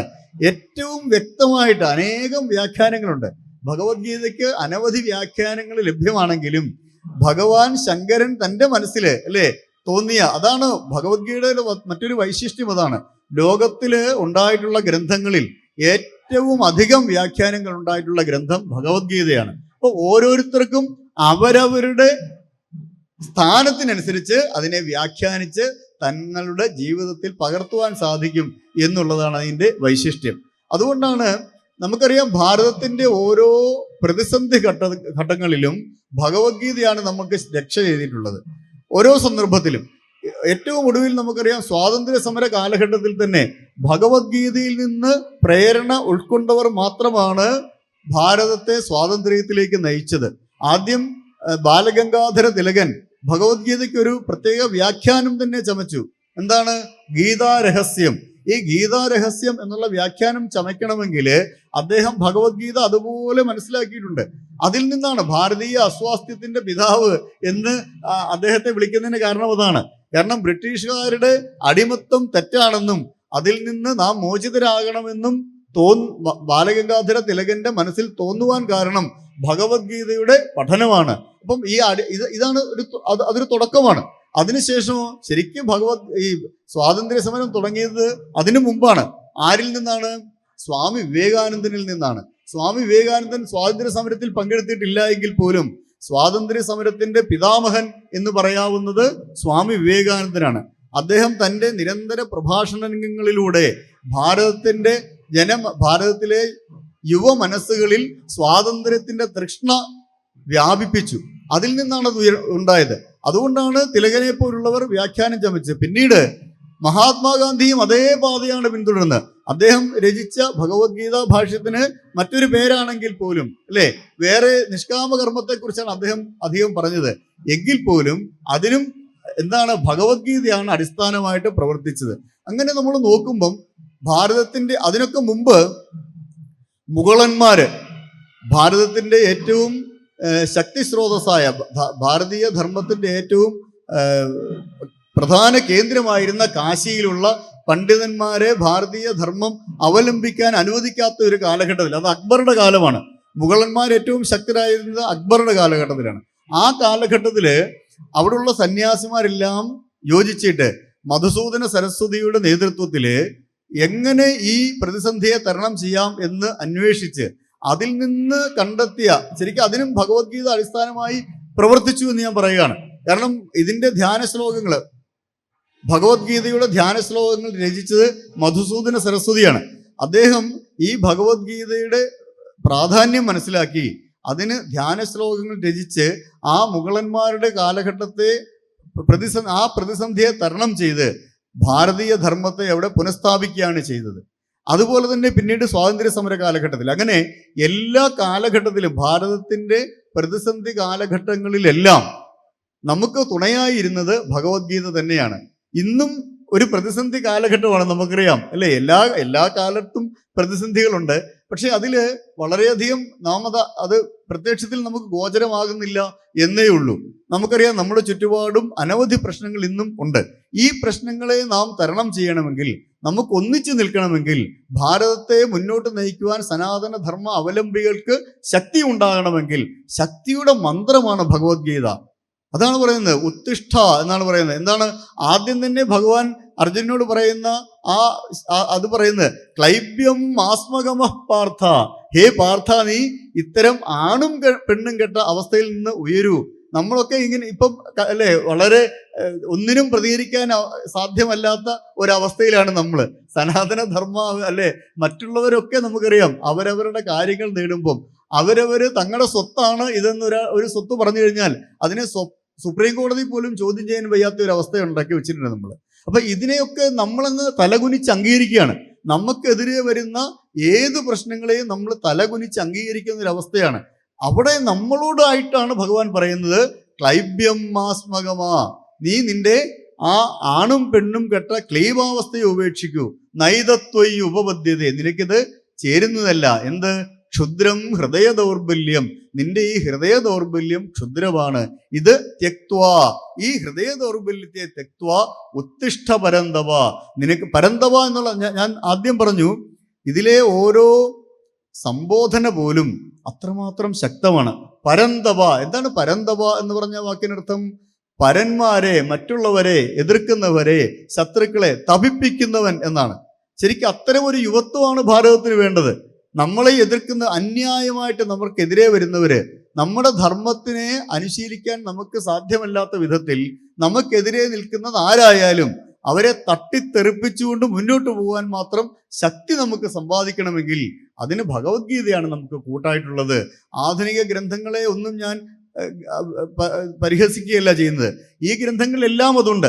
പക്ഷെ ഇതിൻ്റെ എല്ലാം സമഗ്രമായ ഒരു മൂലരൂപം നമുക്ക് കിട്ടണമെങ്കിൽ, ശക്തിയുടെ സ്രോതസ്സായ ഒരു മൂലരൂപത്തെ നമുക്ക് കിട്ടണമെങ്കിൽ ഭഗവത്ഗീതയെ നാം തീർച്ചയായിട്ടും ശരണം പ്രാപിക്കണം. അങ്ങനെ അതുകൊണ്ടാണ് നാം ഭഗവത്ഗീത അതിൻ്റെ ഏറ്റവും മൂലരൂപത്തിൽ അല്ലെ, ഭഗവത്ഗീത അതിൻ്റെ മൂലരൂപത്തിലും അതിൻ്റെ ആദ്യത്തെ ഭാഷ്യമായ ശാങ്കര ഭാഷ്യത്തിന്റെ രൂപത്തിലും നാം പഠിക്കുന്നത്. യഥാർത്ഥ ഭഗവത്ഗീതയെ നാം ഉള്ളിലേറ്റുമ്പോൾ മാത്രമേ നമ്മുടെ ജീവിതം മുന്നോട്ട് കൊണ്ടുപോകുവാൻ, ജീവിത വിജയത്തെ നമുക്ക് മുന്നോട്ട് കൊണ്ടുപോകാൻ സാധിക്കുകയുള്ളൂ. ഇത് നമുക്കറിയാം, ഈ നാട്ടിൽ എത്രയോ ജനങ്ങളുണ്ട്, വളരെ കുറച്ചു പേരെ ഇവിടെ വന്നിട്ടുള്ളൂ. നമ്മളിലാണ് ഇതിൻ്റെ ഉത്തരവാദിത്വം നിക്ഷിപ്തമായിട്ടുള്ളത്. അത് ഭഗവാൻ തന്നെ പറയുന്നു, മനുഷ്യാണാം സഹസ്രേഷു കശ്ചിത് യതതി സിദ്ധയേ. എല്ലാവരും അങ്ങനെയല്ലല്ലോ, മറ്റുള്ളവരൊക്കെ വേറെ തരത്തിലല്ലേ എന്ന് ചോദിച്ചാൽ എന്താ, ആയിരക്കണക്കിന് മനുഷ്യരിൽ ഒന്നോ രണ്ടോ പേരാണ് സിദ്ധിക്ക് വേണ്ടി, ശ്രേയസ്സിന് വേണ്ടി, സമുത്കർഷത്തിന് വേണ്ടി ശ്രമിക്കുന്നത്. മനുഷ്യാണാം സഹസ്രേഷു കശ്ചിത് യതതി സിദ്ധയേ യതതാമപി സിദ്ധാനാം കശ്ചിൻ മാം വേത്തി തത്വതഃ. ആയിരക്കണക്കിന് ജനങ്ങളിലുള്ളവരിൽ അല്ലെ ഒന്നോ രണ്ടോ പേര് മാത്രമാണ് ഭഗവത്ഗീതയെ മനസ്സിലാക്കാൻ ശ്രമിക്കുന്നത്. ആ ശ്രമിക്കുന്നവരിൽ തന്നെ വളരെ കുറച്ചു പേരാണത് യഥാർത്ഥമായി മനസ്സിലാക്കുന്നത്. അപ്പം യഥാർത്ഥമായ ഭഗവത്ഗീതയെ മനസ്സിലാക്കുകയും അത് ജീവിതത്തിൽ ഉടനീളം പകർത്തുകയും അങ്ങനെ ജീവിത വിജയം നേടുകയും എന്നുള്ളതാണ് നാം ചെയ്യേണ്ട കർത്തവ്യം. ഇതാണ് നമ്മുടെ കർത്തവ്യം. അപ്പൊ നാം ആദ്യം ചെയ്യേണ്ടത് എന്താണെന്ന് വെച്ചാൽ നമ്മുടെ കർത്തവ്യം എന്താണെന്ന് തിരിച്ചറിയുകയും ആ കർത്തവ്യ നിർവഹണത്തിനെതിരായി നിൽക്കുന്ന ഏത് ശക്തിയായാലും ആ ശക്തികളെ നിഷ്കരുണം തട്ടിത്തെറിപ്പിച്ചുകൊണ്ട് മുന്നോട്ടു പോയി നഷ്ടോ മോഹ സ്മൃതിർലബ്ധ എന്ന് പറയാൻ, അല്ലെ, ത്വത്പ്രസാദാൻ മയാച്യുത, അങ്ങനെ പറയാൻ മാത്രമുള്ള ഒരു ശക്തി നമുക്ക് കൈവരികയും ചെയ്യുക എന്നുള്ളതാണ് വേണ്ടത്. അതിൽ ഓരോ യോഗത്തിലും നാം ഏത് തലത്തിലാണ്, ഭക്തിയാണ് നമുക്ക് താല്പര്യമെങ്കിൽ ഭക്തിയോഗമുണ്ട്. 12-ാം അധ്യായത്തില് ഭക്തിയോഗത്തെക്കുറിച്ച് വളരെ വിശദമായി പറയുന്നുണ്ട്. അദ്വേഷ്ട സർവഭൂതാനാം മൈത്ര കരുണയേവച എന്നിങ്ങനെ പറഞ്ഞിട്ട് എന്താണ് ഒരു ഭക്തന് വേണ്ട യോഗ്യതകൾ, എന്തൊക്കെയാണ് ഒരു ഭക്തൻ ചെയ്യേണ്ടത്, അതിനെക്കുറിച്ച് വളരെ വ്യക്തമായിട്ട് പറയുന്നുണ്ട്. ഇനിയും ഈ ഒരു തലത്തിലേക്ക് നമ്മൾ ഉയരണമെങ്കിൽ എന്ത് വേണം, അതും വളരെ വിശദമായി പറയുന്നുണ്ട്.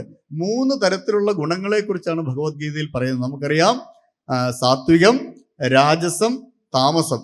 ഇങ്ങനെ ഈ 3 ഗുണങ്ങളെക്കുറിച്ച് പറഞ്ഞിട്ട് നമ്മളിൽ ഇപ്പോഴുള്ള ഗുണം ഏതാണെന്ന് നാം തിരിച്ചറിയുകയും ആ ഗുണത്തിൽ നിന്ന് ക്രമത്തിൽ ഉയർന്ന് സാത്വിക ഗുണത്തിലേക്ക് നാം എത്തുകയും ചെയ്യുക എന്നുള്ളതാണ് വേണ്ടത്. അപ്പം അതില് ഓരോ പ്രവൃത്തിയും എങ്ങനെ വേണം, അങ്ങനെ ഉയരാനുള്ള മാർഗങ്ങളാണ്. ഇപ്പൊ 6-ാം അധ്യായത്തില് നാം എങ്ങനെ ഈ സാത്വിക ഗുണത്തിലേക്ക് നമ്മുടെ ചിന്തകളെയും നമ്മുടെ വിചാരങ്ങളെയും നമ്മുടെ ഭക്ഷണത്തെയും ഒക്കെ ഉയർത്തിക്കൊണ്ട് വരാം എന്നുള്ളതിന് വ്യക്തമായ രീതിയിൽ അതിന് പറയുന്നു. ഭക്ഷണക്രമത്തെ കുറിച്ച് ഒരിടത്ത് പറയുന്നത് എന്താണ്, യാതയാമം ഗതരസം പൂതിപര്യുഷിതം ചെയ്യത് ഉച്ഛിഷ്ടമഭിജാമേധ്യം ആഹാരം താമസപ്രിയം. അപ്പൊ ഇങ്ങനെയുള്ള താമസപ്രിയം, അപ്പൊ നമ്മുടെ ഗുണം എന്താണെന്ന് നമുക്ക് തിരിച്ചറിയാൻ സാധിക്കും. അങ്ങനെ താമസ ഗുണത്തിലാണ് നമ്മൾ നിൽക്കുന്നതെങ്കിൽ അതിൽ നിന്ന് നമ്മൾ രാജസത്തിലേക്കും അതിൽ നിന്ന് പിന്നെ സാത്വികത്തിലേക്കും പോകണം. അപ്പം ഇങ്ങനെ ഉയരുവാനുള്ള മാർഗങ്ങൾ അനവധി ഇതിൽ പറഞ്ഞിട്ടുണ്ട്. അതില് 6-ാം അധ്യായം നാം വളരെ ശ്രദ്ധിക്കേണ്ട ഒന്നാണ്. കാരണം അതിൽ എങ്ങനെയാണ് നമ്മൾ യോഗം അനുശീലിക്കേണ്ടത്. അവിടെ പറയുന്നു, തപസ്വിഭ്യോധികോ യോഗി കർമ്മിഭ്യോപി മതോധിക ധർമ്മിഭ്യശ്ചാധികോ യോഗി തസ്മാത് യോഗീഭവ അർജുന. അതുകൊണ്ട് നീ ആരായിത്തീരണം, യോഗിയാവണം. ഓരോരുത്തരും യോഗിയാവണം എന്നാണ് ഭഗവത്ഗീതയുടെ സന്ദേശം. അപ്പം എന്താണ് യോഗം? നാം ചെയ്യുന്ന കർമ്മങ്ങള്, നാം ചെയ്യുന്ന ഓരോ പ്രവൃത്തിയും ഈശ്വരാർപ്പണ ബുദ്ധിയോടെ ചെയ്യുമ്പോൾ നാം യോഗിയായിട്ട് തീരുന്നു. അതാണ് അതിൻ്റെ. നമ്മൾ ചെയ്യുന്ന എന്ത് പ്രവൃത്തിയാവാം, നമ്മൾ കഴിക്കുന്ന ഭക്ഷണം, അത് ആ ഭക്ഷണത്തിൽ നാം ഈശ്വരത്വം കണ്ടെത്തുകയാണെങ്കിൽ നാം കഴിക്കുന്ന എന്തായിട്ട് മാറും? പ്രസാദമായിട്ട് മാറും. അതാണ്, നാം കഴിക്കുന്ന ഇന്നതാവണമെന്നില്ല, എന്തു ആവട്ടെ, നാം കഴിക്കുന്ന ഭക്ഷണം അത് ഈശ്വരൻ തന്നതാണെന്നും ഈശ്വരന്റെ ദാനമാണെന്നും അത് നമ്മളിൽ ഉത്കർഷമാണ് ഉണ്ടാക്കേണ്ടതെന്നും ഉള്ള വിചാരത്തോടെ നാം ആ ഭക്ഷണം കഴിക്കാൻ തയ്യാറാകുമ്പോൾ നാം എന്തായി? പ്രസാദമാണ് കഴിക്കുന്നത്. അവിടെ നമ്മുടെ യോഗം തുടങ്ങുകയായി. അങ്ങനെ നാം ചെയ്യുന്ന ഓരോ പ്രവൃത്തിയും ഈശ്വര ചിന്തയോടുകൂടി ഈശ്വരാർപ്പണ ബുദ്ധിയോടെ ചെയ്യുകയാണെങ്കിൽ ഏറ്റവും ഉന്നതമായിട്ട്, അതുകൊണ്ടാണ് യോഗ കർമ്മസു കൗശലം ഭഗവത്ഗീതയിൽ പറയുന്നതാണ്, അല്ലേ? നമ്മൾ ചെയ്യുന്ന പ്രവൃത്തിയിൽ ഏറ്റവും കർമ്മ കൗശലത്തോടെ നമ്മൾ ചെയ്യുന്ന ഏത് കർമ്മമായാലും ഏറ്റവും ശ്രേഷ്ഠമായിട്ട്, ഞാനൊരു അധ്യാപകനാണെങ്കിൽ ഞാൻ ചെയ്യുന്ന അധ്യാപനം എന്ന കർമ്മം ഏറ്റവും ശ്രേഷ്ഠമായിട്ട് ചെയ്യുമ്പം ഞാൻ യോഗിയായി മാറി. ഞാനൊരു മകൻ എന്നുള്ള, പുത്രൻ എന്നുള്ള ധർമ്മമാണ് നിർവഹിക്കുന്നതെങ്കിൽ എൻ്റെ അച്ഛനോടും അമ്മയോടും ഒരു പുത്രൻ എന്നുള്ള ആ കർത്തവ്യം ഏറ്റവും ഭംഗിയായി നിർവഹിക്കുമ്പോൾ ഞാൻ യോഗിയായി മാറി. ഞാനൊരു അച്ഛനാണെങ്കിൽ എൻ്റെ മക്കളോടുള്ള കർമ്മം ഏറ്റവും ഭംഗിയായിട്ട് ഞാൻ നിർവഹിക്കുമ്പോൾ, അല്ലേ, ഞാൻ എങ്ങനെ ഏറ്റവും ശ്രേഷ്ഠമായിട്ട്, യോഗ കർമ്മസു കൗശലം, ഏറ്റവും ശ്രേഷ്ഠമായിട്ട് ഞാൻ ആ കർമ്മം നിർവഹിക്കുമ്പോൾ ഞാൻ യോഗിയായിട്ട് മാറി.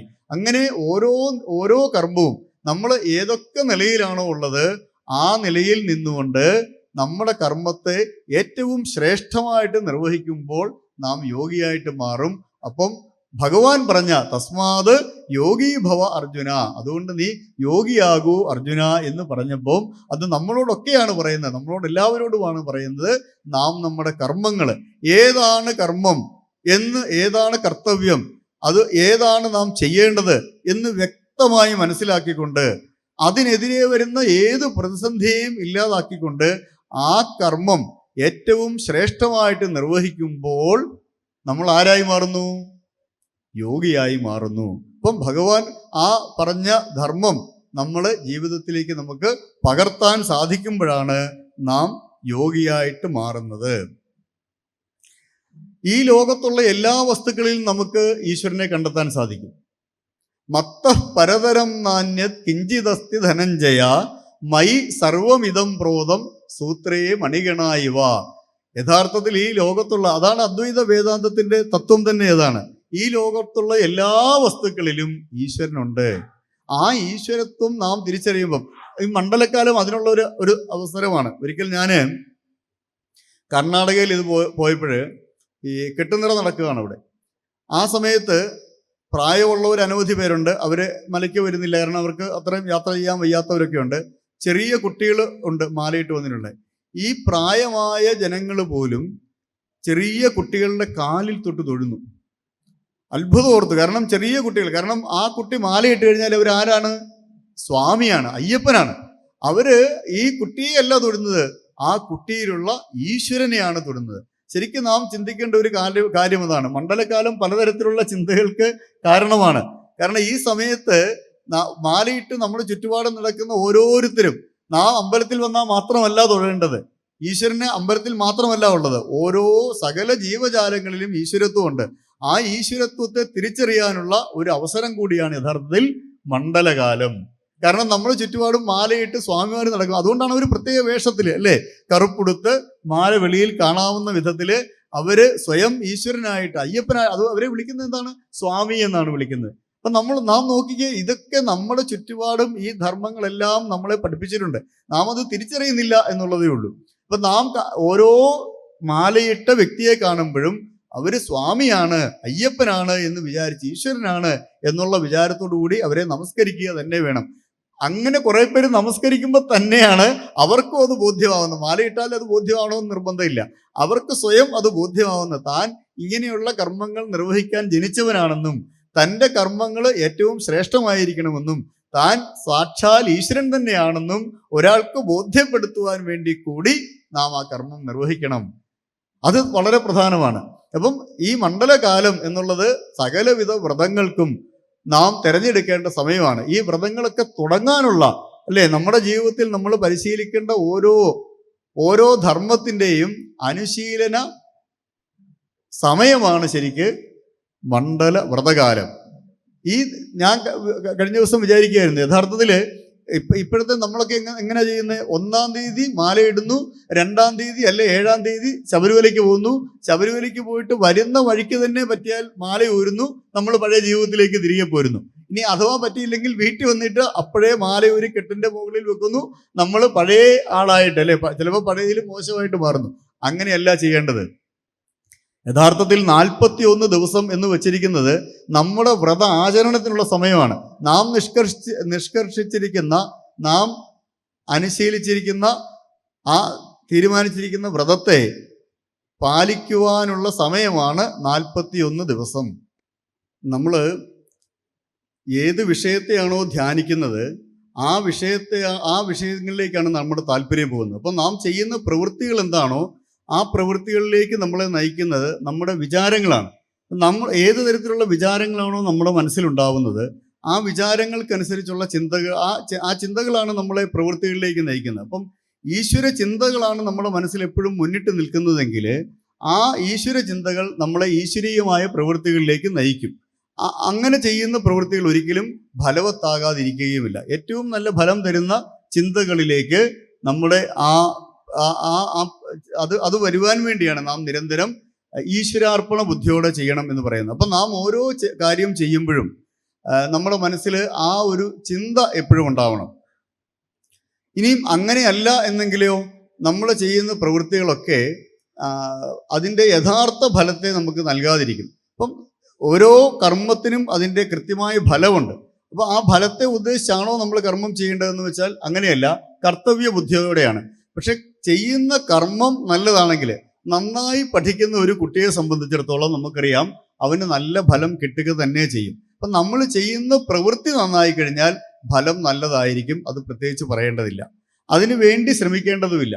ഫലത്തിന് വേണ്ടി അല്ല ശ്രമിക്കേണ്ടത്, കർമ്മത്തിന് വേണ്ടിയാണ്. നമ്മൾ ചെയ്യുന്ന കർമ്മങ്ങൾ എത്രമാത്രം ശ്രദ്ധയോടെയും ഭക്തിയോടെയും വിശ്വാസത്തോടെയും ചെയ്യുന്നു എന്നുള്ളതാണ് കർമ്മഫലത്തെ നൽകുന്നത്.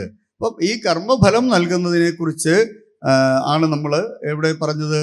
3-ാം അധ്യായത്തിൽ പറയുന്നത്. അപ്പം നമ്മൾ ഏറ്റവും ശ്രദ്ധിക്കേണ്ട 2 അധ്യായങ്ങൾ, നമ്മുടെ ഈ കാലഘട്ടത്തിൽ നമ്മൾ ഏറ്റവും ശ്രദ്ധിക്കേണ്ട 2 അധ്യായങ്ങൾ എന്ന് പറഞ്ഞാൽ, ഒന്ന് 3-ാം അധ്യായവും ഒന്ന് 6-ാം അധ്യായവുമാണ്. കാരണം അതിൽ നിന്നാണ് ക്രമത്തിൽ നമ്മൾ പോകേണ്ടത്. 3-ാം അധ്യായത്തിൽ നമ്മുടെ കർമ്മങ്ങൾ നാം എങ്ങനെ ചെയ്യണമെന്ന് പറയുന്നു. എന്താണ്? മനുഷ്യ ജന്മത്തിൻ്റെ യഥാർത്ഥ ലക്ഷ്യം ഞാൻ പറഞ്ഞു, പരബ്രഹ്മ ഇതാണ്, മോക്ഷം തന്നെയാണ്. ആ അതിന് തന്നെയാണ് പ്രാധാന്യം കൊടുത്തിട്ടുള്ളത്.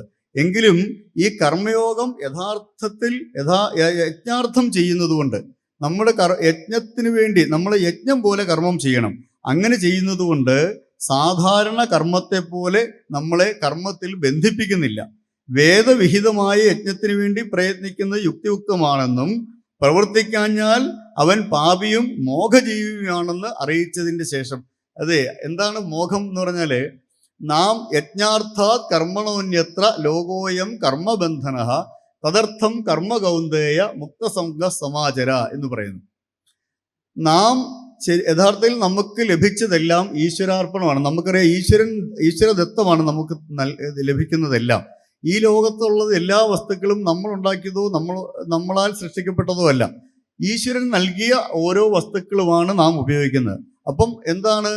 നാം ഉപയോഗിക്കുന്ന, നാം അനുഭവിക്കുന്ന ഓരോ വസ്തുക്കളുടെയും പങ്ക് ഈശ്വരന് വേണ്ടി സമർപ്പിക്കണം.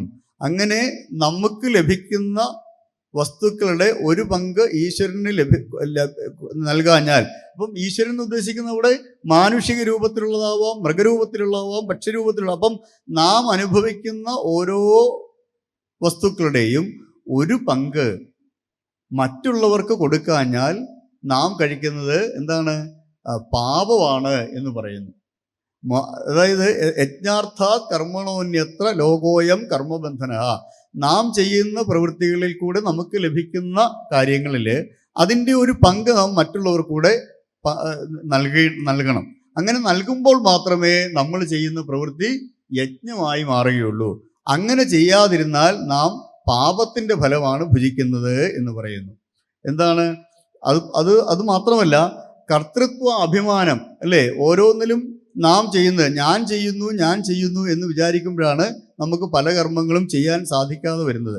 അങ്ങനെ കർത്തൃത്വ അഭിമാനം വിട്ട ആത്മാരാമന്മാർ, അവരവരിൽ തന്നെ അഭിരമിക്കുന്നവർ കർമ്മയോഗ ധീരന്മാരാണ് എന്ന് പറയുന്നു. അവരാണ് കർമ്മയോഗികൾ. നമ്മൾ ചെയ്യുന്ന കർമ്മം ഞാനാണ് ചെയ്യുന്നത് എന്ന് വിചാരിക്കേണ്ടതില്ല. പിന്നെയോ ഇതൊക്കെ നമ്മൾ ഈശ്വരാർപ്പണ ബുദ്ധിയോടെ ചെയ്യുകയാണ്. എന്നാൽ ഈശ്വരൻ എന്താണ്? ഭ്രാമയൻ സർവഭൂതാനി യന്ത്രാരൂഢാനി മായയ. ഈശ്വരൻ നമ്മുടെ ഉള്ളിലിരുന്നു കൊണ്ട്, അല്ലേ, ഹൃദയത്തിലിരുന്നു കൊണ്ട് ഈശ്വരൻ നമ്മളെ കൊണ്ട് ഓരോ കർമ്മങ്ങളും ചെയ്യിക്കുകയാണെന്നും ഞാൻ കേവലം നിമിത്ത മാത്രമാണെന്നും നമ്മൾ ധരിക്കുമ്പം നമ്മുടെ കർമ്മങ്ങളെല്ലാം ഈശ്വര കർമ്മങ്ങളായി മാറുന്നു, ഈശ്വരീയ കർമ്മങ്ങളായിട്ട് മാറുന്നു. അതുകൊണ്ട് മറ്റുള്ളവരുടെ ശ്രേയസിനെ ഓർത്ത് അവർക്ക് നല്ല വഴി കാട്ടേണ്ടുന്ന കടമ കൂടി യോഗ്യന്മാർക്കുണ്ട്. എന്താണ്? മറ്റുള്ളവർക്ക്, അല്ലേ, യോഗ്യന്മാരെന്താണോ ചെയ്യുന്നത് അത് കണ്ടിട്ടാണ് മറ്റുള്ളവർ ചെയ്യുന്നത്. അതുകൊണ്ട് നാം ഒക്കെ ഈശ്വര ചിന്തയോടെ നടക്കുന്നവരാണെങ്കിൽ നാം ചെയ്യുന്ന കർമ്മങ്ങൾ മറ്റുള്ളവർക്ക് മാതൃക ആകേണ്ടതുണ്ട് എന്ന് പറയുന്നു. അതുകൊണ്ട് ഈ കർമ്മയോഗത്തെ ആചരിച്ച് ജനങ്ങളെ കാണിക്കുവാനുള്ള ബാധ്യതയും നമുക്ക് വന്നു ചേരുന്നു. രാഗാദി വാസന കൊണ്ടുണ്ടാകുന്ന കാമാദിവൃത്തികൾ പ്രാണികളെ വിഷയങ്ങളിൽ പ്രേരിപ്പിക്കുന്നു. അങ്ങനെ വിഷയങ്ങളിൽ നിന്ന് കിട്ടുന്ന സുഖദുഃഖങ്ങൾ ആത്മധർമ്മങ്ങളായി അവർ വിചാരിക്കുന്നു. അപ്പം നമ്മൾ എന്താണ് കർമ്മങ്ങൾ നമ്മൾ ചെയ്യുമ്പോൾ അതിൽ നിന്ന് സുഖവും ദുഃഖവും ഉണ്ടാവും. അങ്ങനെ ശീതോഷ്ണാദി ദ്വന്ദ്വങ്ങളൊക്കെ നമുക്ക് ലഭിക്കുന്നു. ഇതിൽ നിന്ന് സുഖം ലഭിക്കുമ്പം ഇതാണ് ചെയ്യേണ്ടത് എന്ന് നമ്മൾ വീണ്ടും വീണ്ടും വിചാരിക്കുകയും അതിനടിമകളാവുകയും ചെയ്യുകയാണ് സംഭവിക്കുന്നത്. യഥാർത്ഥത്തിൽ അങ്ങനെയല്ല. സുഖമായാലും ദുഃഖമായാലും നാം ചെയ്യുന്നത് കർത്തവ്യമാണെങ്കിൽ അതിനെ ശിരസാ വഹിച്ചുകൊണ്ട് താം തിദിക്ഷസ്വ ഭാരത എന്നൊരിടത്ത് പറയുന്നു. എന്താണ്?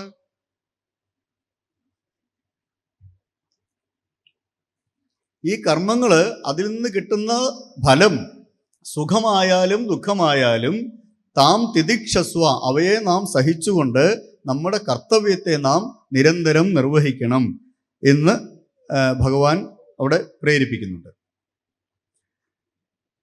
അത് അങ്ങനെ വരുമ്പം നമുക്ക് സാധാരണ ഉണ്ടാകുന്നത് പോലൊരു സംശയം ചോദിക്കുന്നു. എന്താ പറയുന്നേ? ഒരിടത്ത് ഭഗവാൻ പറയാണ്, ഇമം വിവസ്വതേ യോഗം പ്രോക്തവാൻ അഹമവ്യയം. ഞാൻ ഈ യോഗം മുമ്പും പലരോടും പറഞ്ഞു കൊടുത്തിട്ടുള്ളതാണ്. ആരോടാണ്? ആദ്യം പറഞ്ഞത് വിവസ്വാനോടാണ്. ആ വിവസ്വാൻ എന്ന് വെച്ചാൽ സൂര്യഭഗവാൻ. വിവസ്വാൻ മനവേ പ്രാഹ. ആ വിവസ്വാൻ മനുവിനോട് പറഞ്ഞു, മനുഹു ഇക്ഷ്വാകവേ ബ്രവീത്. മനു ഇക്ഷ്വാകുവിന്. അപ്പം ഭാരതത്തിൽ ചിരന്തനമായ ഈ യോഗധർമ്മം ഇങ്ങനെ പുലർത്തി പോന്നിട്ടുള്ളതാണെന്നും അങ്ങനെ പുലർത്തി പോന്ന യോഗധർമ്മത്തിന് ഇടയ്ക്ക് വെച്ച് ഒരു ക്ഷതം സംഭവിക്കുകയും അങ്ങനെ ആ യോഗോ നഷ്ടപരന്തവ, അങ്ങനെയുള്ള യോഗമൊക്കെ എന്തായി?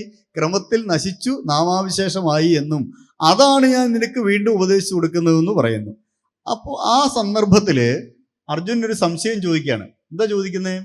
അപരം ഭവതോ ജന്മ പരം ജന്മ വിഭസ്വതഃ കഥം ഏതദ്വിജാനീയാം ത്വമാദൗ പ്രോക്തവാനിതി. കൃഷ്ണ, ഞാൻ പറഞ്ഞല്ലോ കൃഷ്ണന് ഒരേ പ്രായത്തിലുള്ളതാണ്. കൃഷ്ണ, ഇത് അങ്ങ് എൻ്റെ പ്രായമല്ലേ, നമ്മൾ ഒരേ പ്രായക്കാരല്ലേ, ഈ യോഗം അങ്ങ് വിവസ്വാന് പറഞ്ഞു കൊടുത്തു എന്ന് പറയുന്നു. വിവസ്വാന്റെ ജന്മം ഏതാണ്? അങ്ങയുടെ ജന്മം ഏതാണ്? പിന്നെ അങ്ങ് എങ്ങനെയാണ് അന്ന് പറഞ്ഞു കൊടുത്തതെന്ന് പറയുന്നത്? അപ്പം നമ്മൾ തമ്മിൽ എന്താണ് വ്യത്യാസം? നമ്മൾ രണ്ടും ഒരേ പ്രായക്കാരല്ലേ, അങ്ങ് എങ്ങനെയാണ് പറഞ്ഞു കൊടുത്തത് എന്ന് പറയുമ്പോൾ അദ്ദേഹം അവിടെ എന്താണ് ഭഗവാൻ പറയുന്നു? എന്താ പറയുന്നേ? അപരം, അത് അർജുനൻ ചോദിക്കുകയാണ്, അപരം ഭവതോ ജന്മ പരം ജന്മ വിവസ്വതഃ കഥമേതദ് വിജാനീയാം ത്വമാദൗ പ്രോക്തവാനിതി. അങ്ങാണ് ഇത് പറഞ്ഞു കൊടുത്തതെന്ന് എങ്ങനെ അറിയാൻ പറ്റും എന്ന് ചോദിക്കുമ്പോൾ പറയുന്നു, ബഹൂനി മേ വ്യതീതാനി ജന്മാനി തവചാർജുന. നമ്മൾ രണ്ടുപേരും, ഞാൻ മാത്രമല്ല, ഞാനും നീയും അനേക ജന്മങ്ങൾ നമ്മളിങ്ങനെ കടന്നു പോയിട്ടുണ്ട്. പക്ഷേ വ്യത്യാസം എന്താണ്? താന്യഹം വേദ സർവാണി, എനിക്ക് അവകളെക്കുറിച്ച് അറിയാം. നത്വം വേദ പരന്തവ, നിനക്കത് അറിയാൻ പറ്റില്ല. അതേ ഉള്ളൂ വ്യത്യാസം. അപ്പം ഈ കാര്യങ്ങളൊക്കെ നമ്മളിൽ ഉള്ളതാണ്, നമുക്കറിയാവുന്നത് തന്നെയാണ്. പക്ഷെ വ്യത്യാസം എന്താണ്? നമുക്കിത് അറിയാൻ പറ്റുന്നില്ല. വേറൊരാൾ പറഞ്ഞു തരുമ്പോൾ മാത്രമേ നമുക്കിത് അറിയാൻ പറ്റുന്നുള്ളൂ. അതാണ് ഓരോരുത്തരും അല്ലേ. എഡ്യൂക്കേഷൻ, വിവേകാനന്ദ സ്വാമി പറയും, education is the manifestation of perfection already in men. നമ്മുടെ മനസ്സിലുള്ള, നമ്മളിൽ തന്നെയുള്ള അറിവിൻ്റെ പൂർത്തി, അതിൻ്റെ ഒരു ബഹിരാനയനമാണ് എഡ്യൂക്കേഷൻ. അപ്പോൾ എഡ്യൂക്കേഷൻ പുതിയതായി ഒന്നും പഠിക്കലല്ല, പിന്നെ നമ്മളിൽ തന്നെ ഇതെല്ലാം ഉണ്ട്. ഈ ഉള്ള കാര്യങ്ങൾ തന്നെ നമ്മുടെ പ്രവൃത്തിയിലേക്കുള്ള ഒരു കൊണ്ടുവരവലാണ് വേണ്ടത്. അങ്ങനെ കൊണ്ടുവരുവാൻ വേണ്ടി നമ്മളിൽ യഥാർത്ഥത്തിലുള്ള ആ ഈശ്വരീയത, നാം ഒക്കെ ഈശ്വര സ്വരൂപന്മാരാണെന്നും നമുക്ക് ഈ കാര്യങ്ങളെല്ലാം അറിയാമെന്നുള്ളത് യാഥാർത്ഥ്യമാണെങ്കിലും ഇതിനെ നമ്മുടെ പ്രവൃത്തിയിലേക്ക്, നമ്മുടെ വാക്കുകളിലേക്ക്, നമ്മുടെ ഓരോ ചെറിയ കാര്യങ്ങളിലേക്ക് പോലും ഈ ഈശ്വരീയതയെ കൊണ്ടുവരുമ്പോൾ മാത്രമേ നമ്മൾ എന്താവുന്നുള്ളൂ? യോഗിയാവുന്നുള്ളൂ. ഓരോരുത്തരുടെ പെരുമാറ്റം നമുക്ക് കണ്ടറിയാം, എത്ര മോശമായിട്ടാണ് ചിലപ്പോൾ പെരുമാറുന്നത്. അപ്പം മറ്റുള്ളവരിലുള്ള ഈശ്വരാംശത്തെ തിരിച്ചറിയാൻ പറ്റാതെ, സ്വന്തം ഈശ്വരത്വത്തെ അറിയാൻ പറ്റാതെ വളരെ പരുഷമായിട്ടും മോശമായിട്ടും പെരുമാറുന്നവരായിട്ട് നാം മാറുന്നത് യഥാർത്ഥത്തിൽ ഇത് അറിയാൻ ആവാത്തത് കൊണ്ടാണ്. അതുകൊണ്ടാണ് പറയുന്നത്, എന്താണ് നമ്മളിൽ യഥാർത്ഥത്തിൽ ഈ ഈശ്വരീയത രൂഢമൂലമാണ്, വ്യക്തമായിട്ടുണ്ട്. പക്ഷെ അതിനെ നമുക്ക് തിരിച്ചറിയാൻ സാധിക്കുന്നില്ല. ഇത് തിരിച്ചറിഞ്ഞ് നമ്മുടെ വ്യവഹാരത്തിൽ നമുക്ക് എത്രയൊക്കെ അറിവുകളും കഴിവുകളും ഉണ്ടെങ്കിലും ഈ അറിവും കഴിവും നാം എവിടെ നമ്മൾ പ്രകടിപ്പിക്കണം? മറ്റുള്ളവരോടുള്ള പെരുമാറ്റത്തിൽ അതുണ്ടാവണം. അപ്പം ഞാൻ ഏറ്റവും ശ്രേഷ്ഠനാണ്, ഏറ്റവും പണ്ഡിതനാണ്, ഏറ്റവും വലിയ ജ്ഞാനിയാണ്, പക്ഷെ എൻ്റെ പെരുമാറ്റം മോശമാണെങ്കിൽ ഒരു ഫലവുമില്ല. അപ്പം നമ്മുടെ പെരുമാറ്റം ഏറ്റവും ശ്രേഷ്ഠമാകുന്നത് എപ്പോഴാണോ അപ്പോഴാണ് നാം പണ്ഡിതനായിട്ട് മാറുന്നത്. പണ്ടാ ആത്മവിഷയ ബുദ്ധി എന്ന് പറയും. പണ്ഡിതൻ എന്നുള്ള വാക്കിന് ആത്മവിഷയമായ ബുദ്ധി എന്ന് പറഞ്ഞാൽ എന്താ? അവനവനെ കുറിച്ചുള്ള ബോധ്യം, ഞാൻ ആരാണെന്നും എൻ്റെ പെരുമാറ്റം എങ്ങനെയാവണമെന്നും ഞാൻ തീരുമാനിക്കുമ്പോഴാണ് ഒരാൾ പണ്ഡിതനായിട്ട് മാറുന്നത്. അല്ലാതെ ഡിഗ്രികളുടെ കൂടുതൽ കൊണ്ടോ ഡോക്ടറേറ്റ് കിട്ടിയതുകൊണ്ടോ അല്ലെ അങ്ങനെയല്ല ഒരാൾ പണ്ഡിതനാവുന്നത്. പിന്നെയോ മറ്റുള്ളവരോട് എത്രമാത്രം സ്നേഹമായിട്ടും കരുതലോടുകൂടിയും പെരുമാറുന്നു എന്നുള്ളതാണ്. അപ്പോൾ പ്രവൃത്തിയിലേക്ക് ആനയിക്കുന്ന പെരുമാറ്റമാണ് ശരിക്കും നമ്മുടെ പാണ്ഡിത്യം. അത് പറയുന്നു. അജോപിസൻ അവ്യയാത്മാ ഭൂതാനാം ഈശ്വരോപിസൻ പ്രകൃതിം സ്വാമധിഷ്ഠായ സംഭവാം ആത്മമായയ. ഞാൻ എങ്ങനെയാണ് ഈ ഭൂമിയിലേക്ക് വീണ്ടും വീണ്ടും ഉണ്ടാവുന്നത്? ഞാൻ എന്ന് പറഞ്ഞാൽ ഇവിടെ ഭഗവാൻ മാത്രമല്ല സകല ജീവജാലങ്ങളും. അപ്പം ഈ അവതാരങ്ങളെ കുറിച്ചാണ് അവിടെ സൂചിപ്പിക്കുന്നത്. ഈ അവതാരങ്ങളെല്ലാം വിരാട്ടിൽ നിന്നാണ്, വിരാട് പുരുഷനിൽ നിന്നാണ് ഉണ്ടാകുന്നത്. ആ വിരാട്ടാവട്ടെ ചേതനാത്മകമായ ഈ സ്ഥൂല പ്രപഞ്ചമാവുന്നു. ഈ ലോകം മുഴുവൻ നിറഞ്ഞു നിൽക്കുന്നതാണ്. അപ്പം അനേക ജന്മങ്ങൾ നമുക്കുണ്ടെന്നും ഈ ജന്മങ്ങളൊക്കെ നമുക്ക് മനസ്സിലാവുന്നില്ല എന്നുള്ളതും ഈശ്വരനത് അറിയാം എന്നുള്ളതുമാണ് വ്യത്യാസം എന്ന് ഭഗവാൻ അവിടെ പറയുന്നു. ഇനിയും പറയുന്നു, എന്തിനാണ് ഈശ്വരൻ്റെ ഓരോ അവതാരങ്ങൾ എന്ന് പറയുന്നിടത്ത് വളരെ പ്രസിദ്ധമായ ആ ശ്ലോകം, യഥാ യഥാഹി ധർമ്മസ്യ ഗ്ലാനിർഭവതി ഭാരത അഭ്യുത്ഥാനമധർമ്മസ്യ തഥാ ആത്മാനം സൃജാമ്യഹം. എപ്പോഴാണ് ഈശ്വരൻ്റെ ഓരോ അവതാരങ്ങൾ ഉണ്ടാവുന്നത്? അത് മഹാപുരുഷന്മാർ മുഴുവൻ അവതാരങ്ങളാണ്. നാം പറയും ആധുനിക കാലത്ത് നമ്മളെയൊക്കെ പലരെയും പറഞ്ഞ് മനുഷ്യ ദൈവങ്ങൾ എന്നൊക്കെ പറഞ്ഞ് നമ്മൾ ആക്ഷേപിക്കുന്നുണ്ട്. പക്ഷേ ഭഗവത്ഗീത പറയുന്നത് യദ്യത് വിഭൂതിമത്സത്വം ശ്രീമദൂർജിതമേവ തത്തദേവാവഗച്ഛത്വം മമ തേജോംശ സംഭവ. അപ്പം നമ്മൾ മഹാത്മാക്കളെ പോയി നമസ്കരിക്കുന്നത് മനുഷ്യ ദൈവങ്ങളെ ആരാധിക്കലല്ലേ എന്ന് പറയുന്നുണ്ട്. യഥാർത്ഥത്തിൽ മനുഷ്യരാണ് ദൈവങ്ങൾ അല്ലേ? മനുഷ്യർ തന്നെയാണ്. മനുഷ്യരിൽ എല്ലാവരിലും ദൈവ ഈശ്വരത്വം ഉണ്ട്.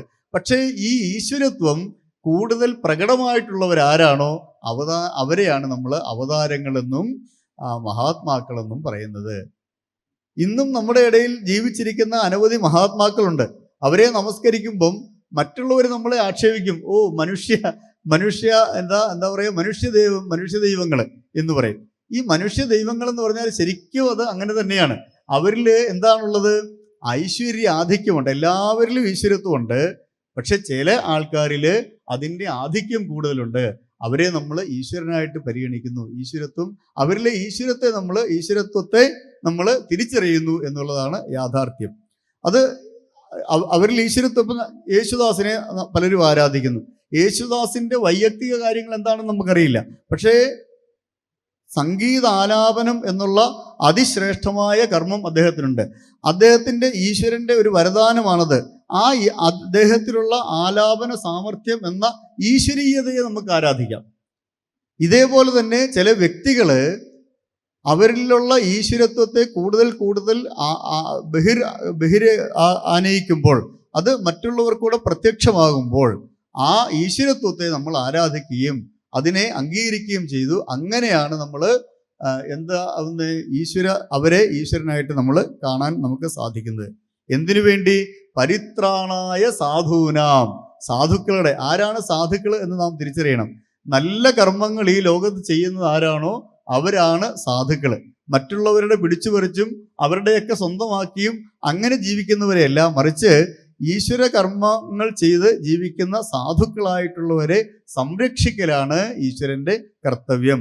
പരിത്രാണായ സാധൂനാം വിനാശായ ച ദുഷ്കൃതാം ധർമ്മ സംസ്ഥാപനാർത്ഥായ സംഭവാമി യുഗേ യുഗേ അങ്ങനെ പറയുന്നു. ഇതൊക്കെ വളരെ പ്രസിദ്ധമായ ശ്ലോകങ്ങളാണ്, നമുക്കറിയാവുന്നതാണ്. ഇനിയും പറയുന്നു, നമുക്ക് സനാതന ധർമ്മികൾക്കുള്ള ഒരു വലിയ പ്രശ്നം, മറ്റൊന്നൊരു പ്രശ്നം എന്താണെന്ന് വെച്ചാൽ, ഓരോ ക്ഷേത്രങ്ങളിലും ഓരോ ദേവനല്ലേ. നാം എന്ത് ചെയ്യുന്നു, എങ്ങനെ ഓരോ ദേവന്മാരെയും പൂജിക്കുന്നത്. അപ്പം ശിവക്ഷേത്രത്തിൽ ചെന്നിട്ട് പറയും അങ്ങ് അല്ലേ, മഹാദേവനല്ലാതെ ഈ ലോകത്ത് ആരാണുള്ളത്, അങ്ങാണ് ഏറ്റവും ശ്രേഷ്ഠൻ എന്നൊക്കെ പറയുന്നു. അടുത്ത ക്ഷേത്രത്തിൽ ചെന്നിട്ട് നാം പറയുന്നു വിഷ്ണു അല്ലാതെ അല്ലേ വേറൊരു ദേവനുണ്ടോ എന്ന് പറയാം. അപ്പം ആകെ കുട്ടികൾ ഇന്നത്തെ തലമുറയ്ക്ക് അതൊരു വലിയ കൺഫ്യൂഷനാണ്. അവിടെയും ഭഗവത്ഗീത നൽകുന്ന ഉപദേശം എന്താണെന്ന് വെച്ചാൽ, യേ യഥാ മാം പ്രപദ്യന്തേ താം തഥൈവ ഭജാമ്യഹം. നമ്മുടെ മനസ്സിലൊരു ഇഷ്ടദേവൻ ഉണ്ടായിരിക്കുകയും ഏത് ക്ഷേത്രത്തിൽ ചെന്നാലും ആ ഇഷ്ടദേവനെ മനസ്സിൽ ധ്യാനിച്ച് ആ ക്ഷേത്രത്തിലെ ദേവതയെ നമുക്ക് ധ്യാനിക്കാൻ സാധിക്കുകയും വേണം. നമ്മുടെ ഇഷ്ടദേവൻ ആരാണോ, കാരണം നാം മനസ്സിൽ ധ്യാനിക്കുന്ന ആ ദേവൻ ആരാണോ ആ ദേവനെ നമ്മൾക്ക് എല്ലാ സമയത്തും നമ്മുടെ മനസ്സിൽ സങ്കല്പിക്കുക. ഒപ്പം നമുക്ക് ഏത് ക്ഷേത്രത്തിൽ ചെന്നാലും ആ ഇഷ്ടദേവനെ ആ ക്ഷേത്രത്തിലെ വിഗ്രഹത്തിൽ, ആ ക്ഷേത്രത്തിലെ ദേവനിൽ കണ്ടുകൊണ്ട് നമുക്ക് ആരാധിക്കാനും സാധിക്കും. അതാണ് ഭഗവത്ഗീത. അപ്പം നമ്മളിലുള്ള ഓരോ ചെറിയ സംശയങ്ങൾക്ക് പോലും കൃത്യമായ പരിഹാരമാണ് ഭഗവത്ഗീത നൽകുന്നത്. യേ യഥാ മാം പ്രപദ്യന്തേ താം തഥൈവ ഭജാമ്യഹം. എങ്ങനെയാണോ എന്നെ, ഏത് രൂപത്തിലാണോ എന്നെ ഭജിക്കുന്നത്, അതേ രൂപത്തിൽ അങ്ങനെയുള്ളവരെ ഞാൻ അനുഗ്രഹിക്കുന്നു എന്ന് പറയുന്നു. ഇനി പലതരത്തിലുള്ള ഉപാസനകളെ കുറിച്ച് പറയുന്നു. ഏറ്റവും ശ്രേഷ്ഠമായ ഉപാസനകൾ, എല്ലാ ഉപാസനകളും തീർച്ചയായിട്ടും ശ്രേഷ്ഠങ്ങൾ തന്നെയാണ്. പക്ഷേ എന്താണ് ഏറ്റവും ഉത്തമമായ എന്ന് പറയുന്നു? എന്താണ്? കാക്ഷന്ത കർമ്മണാം സിദ്ധിം യജന്ത ഇഹ ദേവതാഹ ക്ഷിപ്രം ഹി മാനുഷേ ലോകേ സിദ്ധിർഭവതി കർമ്മജ. അപ്പം ചിലർക്കൊക്കെ വളരെ വേഗത്തിൽ അതിൻ്റെ ഫലം ലഭിക്കണമെന്ന് ആഗ്രഹിക്കുമ്പം അവർ അത്തരത്തിലുള്ള ഉപാസനകളെ അനുഷ്ഠിക്കണം. അതുകൊണ്ടാണ് അനവധി യോഗങ്ങൾ ഇവിടെ വന്നത്. കർമ്മയോഗമായാലും ജ്ഞാനയോഗമായാലും രാജയോഗമായാലും ഒക്കെ ഓരോരുത്തർക്കും അവരവരുടെ സ്ഥിതിക്കും അവരവരുടെ താല്പര്യത്തിനും അനുസരിച്ചാണ് ഓരോ ഉപാസനകളെ തിരഞ്ഞെടുക്കേണ്ടത് എന്ന് പറയുന്നു.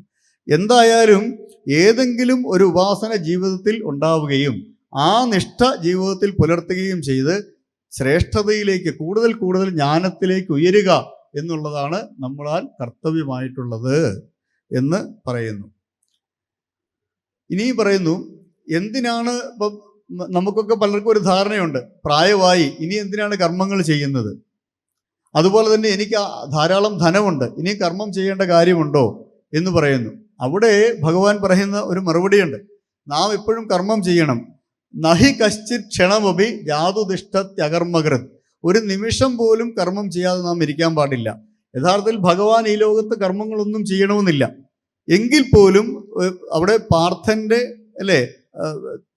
തേരാളിയായിട്ട് ഭഗവാൻ കർമ്മം ചെയ്യുകയാണ്. ഇതൊക്കെ ചെയ്യേണ്ടതുണ്ടോ? ഭഗവാന് ശരിക്കൊന്ന് വിചാരിച്ചാൽ മതി, പാണ്ഡവരെല്ലാം ജയിക്കട്ടെ എന്ന് മനസ്സിലൊന്ന് വിചാരിച്ചാൽ മതി. പക്ഷെ അങ്ങനെയല്ല. അദ്ദേഹം ഓരോ നിമിഷവും, ഭഗവാൻ ശ്രീകൃഷ്ണൻ നമുക്ക് നൽകുന്ന ഉപദേശം സ്വന്തം ജീവിതത്തിലൂടെയാണ്. അപ്പം എത്രയൊക്കെ ആയാലും നാം നല്ല കർമ്മങ്ങൾ ചെയ്തുകൊണ്ട് തന്നെ ജീവിക്കണം എന്നുള്ളത് നമുക്ക് ഉപദേശിക്കുന്ന ഒരു സന്ദർഭമാണത്. അത് ഇനി പക്ഷെ എന്താണ് ചെയ്യേണ്ടത്, എന്താണ് ചെയ്യരുതാത്തത് എന്ന് നമുക്കൊക്കെ സംശയം ഉണ്ടാവും. കിമകർമ്മേതി കവയോപ്യത്ര മോഹിതാഹ തത്തേ കർമ്മ പ്രവക്ഷ്യാമി യജ്ഞാത്വാ മോക്ഷസേ അശുഭാത്.